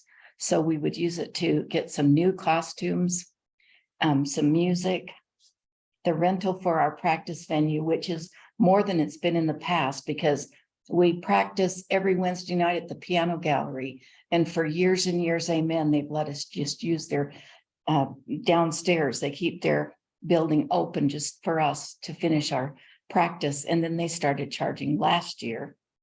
It just, everything has changed since the pandemic. I think it was because they explained to me that it was because of COVID and they had to recoup some money somewhere. Yeah. So, and also I understand from Nathan Robinson that the library hall next year will start charging us to use the venue there. They don't know how much yet. Do any of you know? I mean, there's a fee structure, I'm not sure.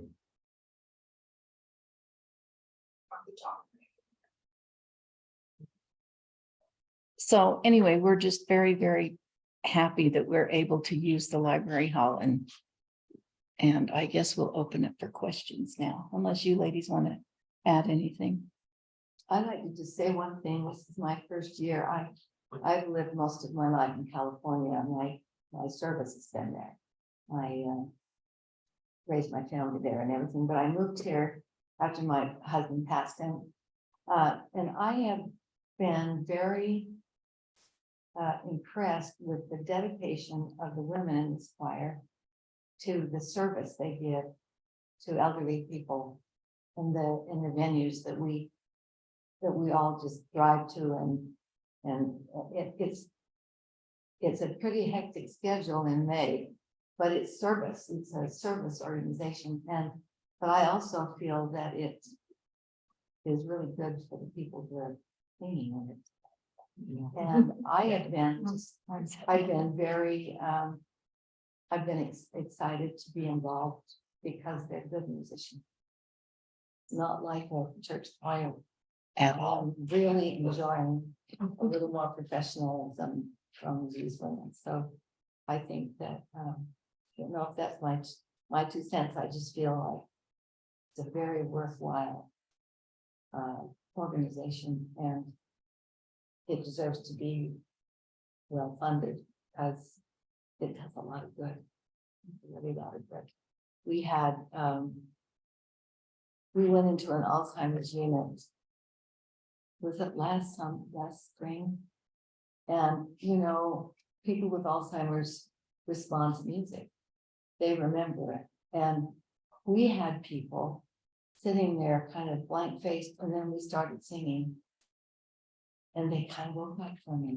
And I think some of us lost some tears over that.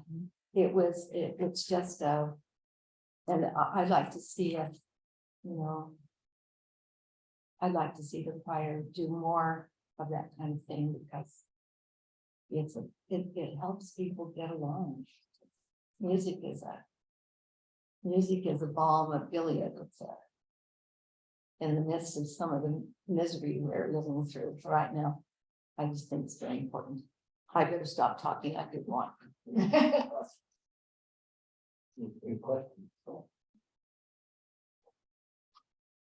Thank you, your angels. Oh, that's I nice. love your model, service through song, and I think everything you represent is amazing. Thank you for what you're doing. That's it. Thank you for waiting up late and hanging out with us. Yes, it is late for us. Yeah. It's really late. We get in touch with you soon, I'm sure. Tell me your name. My name's Brandon Gus. Oh, okay. Well, what is your position? I'm the highest director. Oh, okay. And what are you? Support Brandon. Oh, okay. Purchasing budget. Okay, good. So introduce. Yeah. I'm Jenna, yeah. Well, I thought you were, but I wasn't. Yeah. Because it's been what, 2 or 3 years. She'll be working with. Yeah. Well, thank you very much for everything. Thank you, ladies.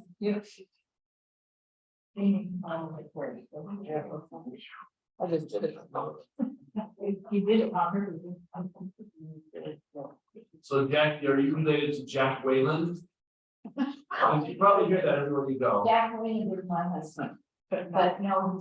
Different Jack Wayland. I know the other Jack Wayland. He's Okay, on yeah. Chicago. Cool. I just know of him and he's my friend on Facebook because I dared ask him to be. He's a wonderful man. It's a great family to be a part of. Even if you're not closely related, I'm sure we can relate somehow. Oh, I get first. thanks so much. No, you. Yeah. It's supposed to Jack. Oh, did you? And George, George Durant. You just got me.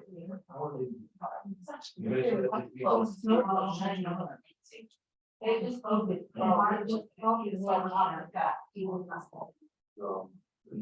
Oh, but he had everybody, you know, just like. He's very.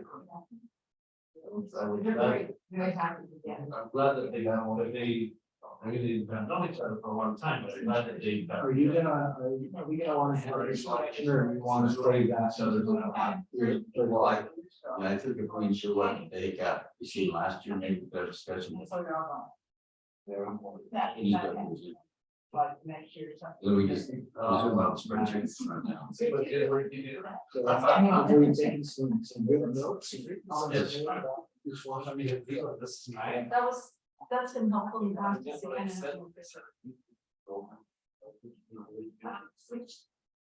Just out of curiosity, why does grants matter? Because it matters because this is supposed to be seed money to help them get off the ground.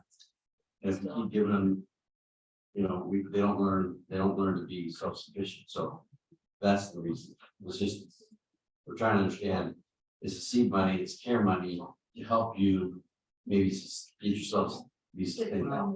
And then not rely on it so much to meet them off, but I will. we have to repeat it. So in the past, have you had more than, because 1 year won't tell you. So. Oh, yeah, you have, it's You have normally, multiple? yeah, like. Yeah, usually it's a whole spreadsheet, so you can just see. Yeah, I think we talked. It's one of the conversations we had last year is.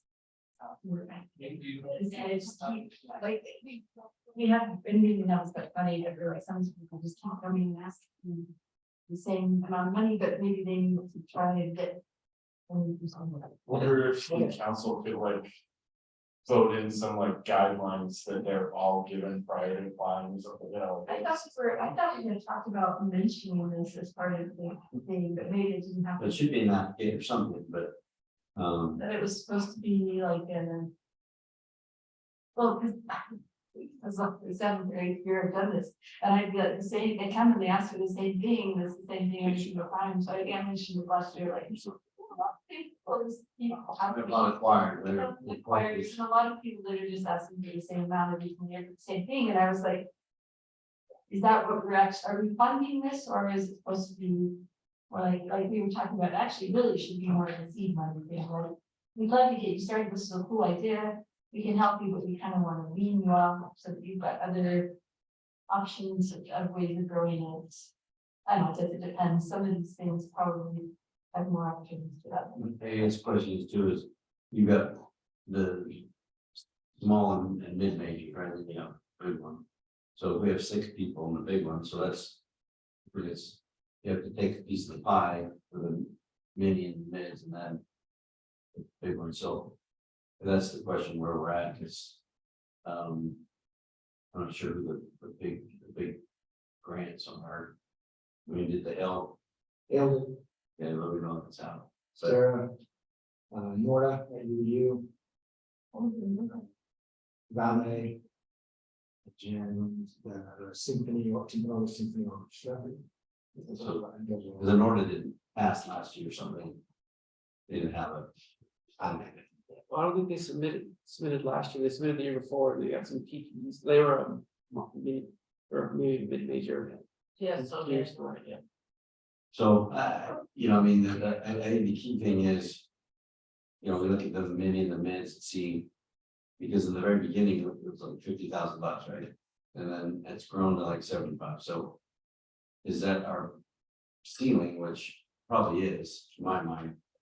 And then the bulk would go to the majors. So yeah, so we'll have some discussions around those thresholds. And I don't know what, if you had all applications now we have in this book, what does it add up? It's about, if you funded every single one, It's in the, 1.4 million. Just in this, That's, yeah. Just, no, there's not one. No. Well, it doesn't, oh, sorry, so. Not the excluding major, it, sorry. 100 and 200. yeah, see, so we're 125,000 too high. So, in my, so, So I was told that my minis were in the 50 to 60 range and mid majors were in the 100 to 125. We usually spend No. more than that on the, so whatever. the mini and the mids is a 75,000. Right, so that's. But I don't know, that so- doesn't have to be all of that. No, that's not, that's just, that's the guidance I was given as far as past I think history. even like in the pandemic, we had at least that much. Yeah, that max was 75, 76,000. Sometimes we spent a little bit more because we had a little bit more because we didn't have 6 people asking for. But I just wonder if it's like city council should like pass like a resolution on like, here's the guidance.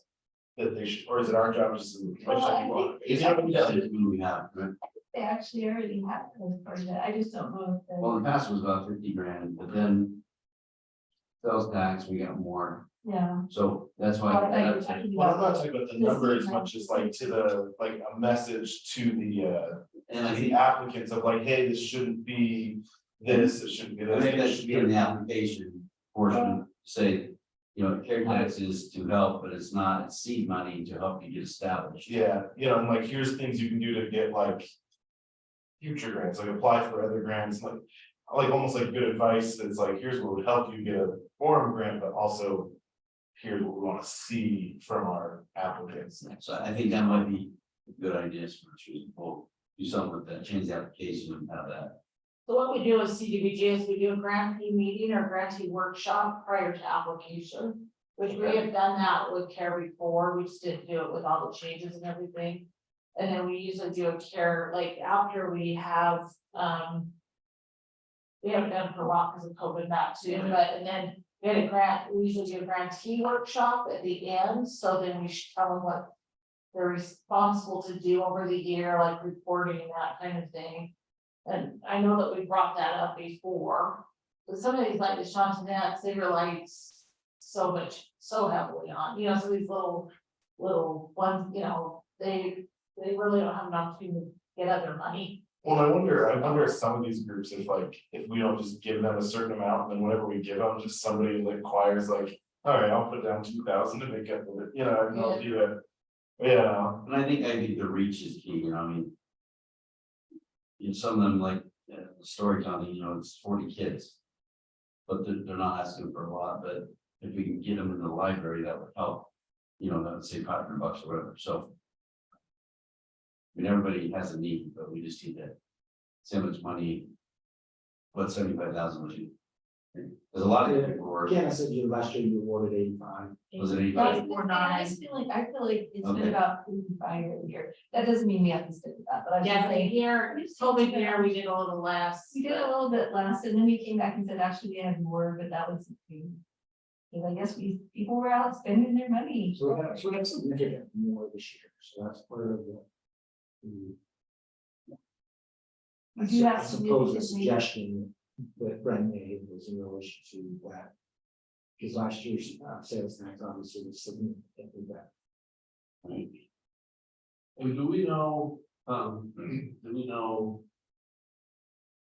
much has not been used that is still, I mean, if somebody has forfeited because they have. Actually, don't even. Yeah, some of that's, I don't. Is that a fair comment? That's how we got the. We had some people that didn't. So we're not doing that, but. And it's one. Spend their money in there. So that covered too. Yeah, We didn't want to do the paperwork thing. but I think some of these were minis and they went to the major, whatever, so I'm like. Yeah, because we've had some of these have been on the small side, now they're asking for. Yeah, they So it's do. just anything over 10,000 becomes a major. Yeah, at 99, Oh, at 90. just under 10, Okay. so. Yeah, I'm imagining like if you guys gave guidance or change the application, like, hey, we'd like to see this So I percentage. I felt that Sean Sedets were very much hitting their service thing, which they'd never done before.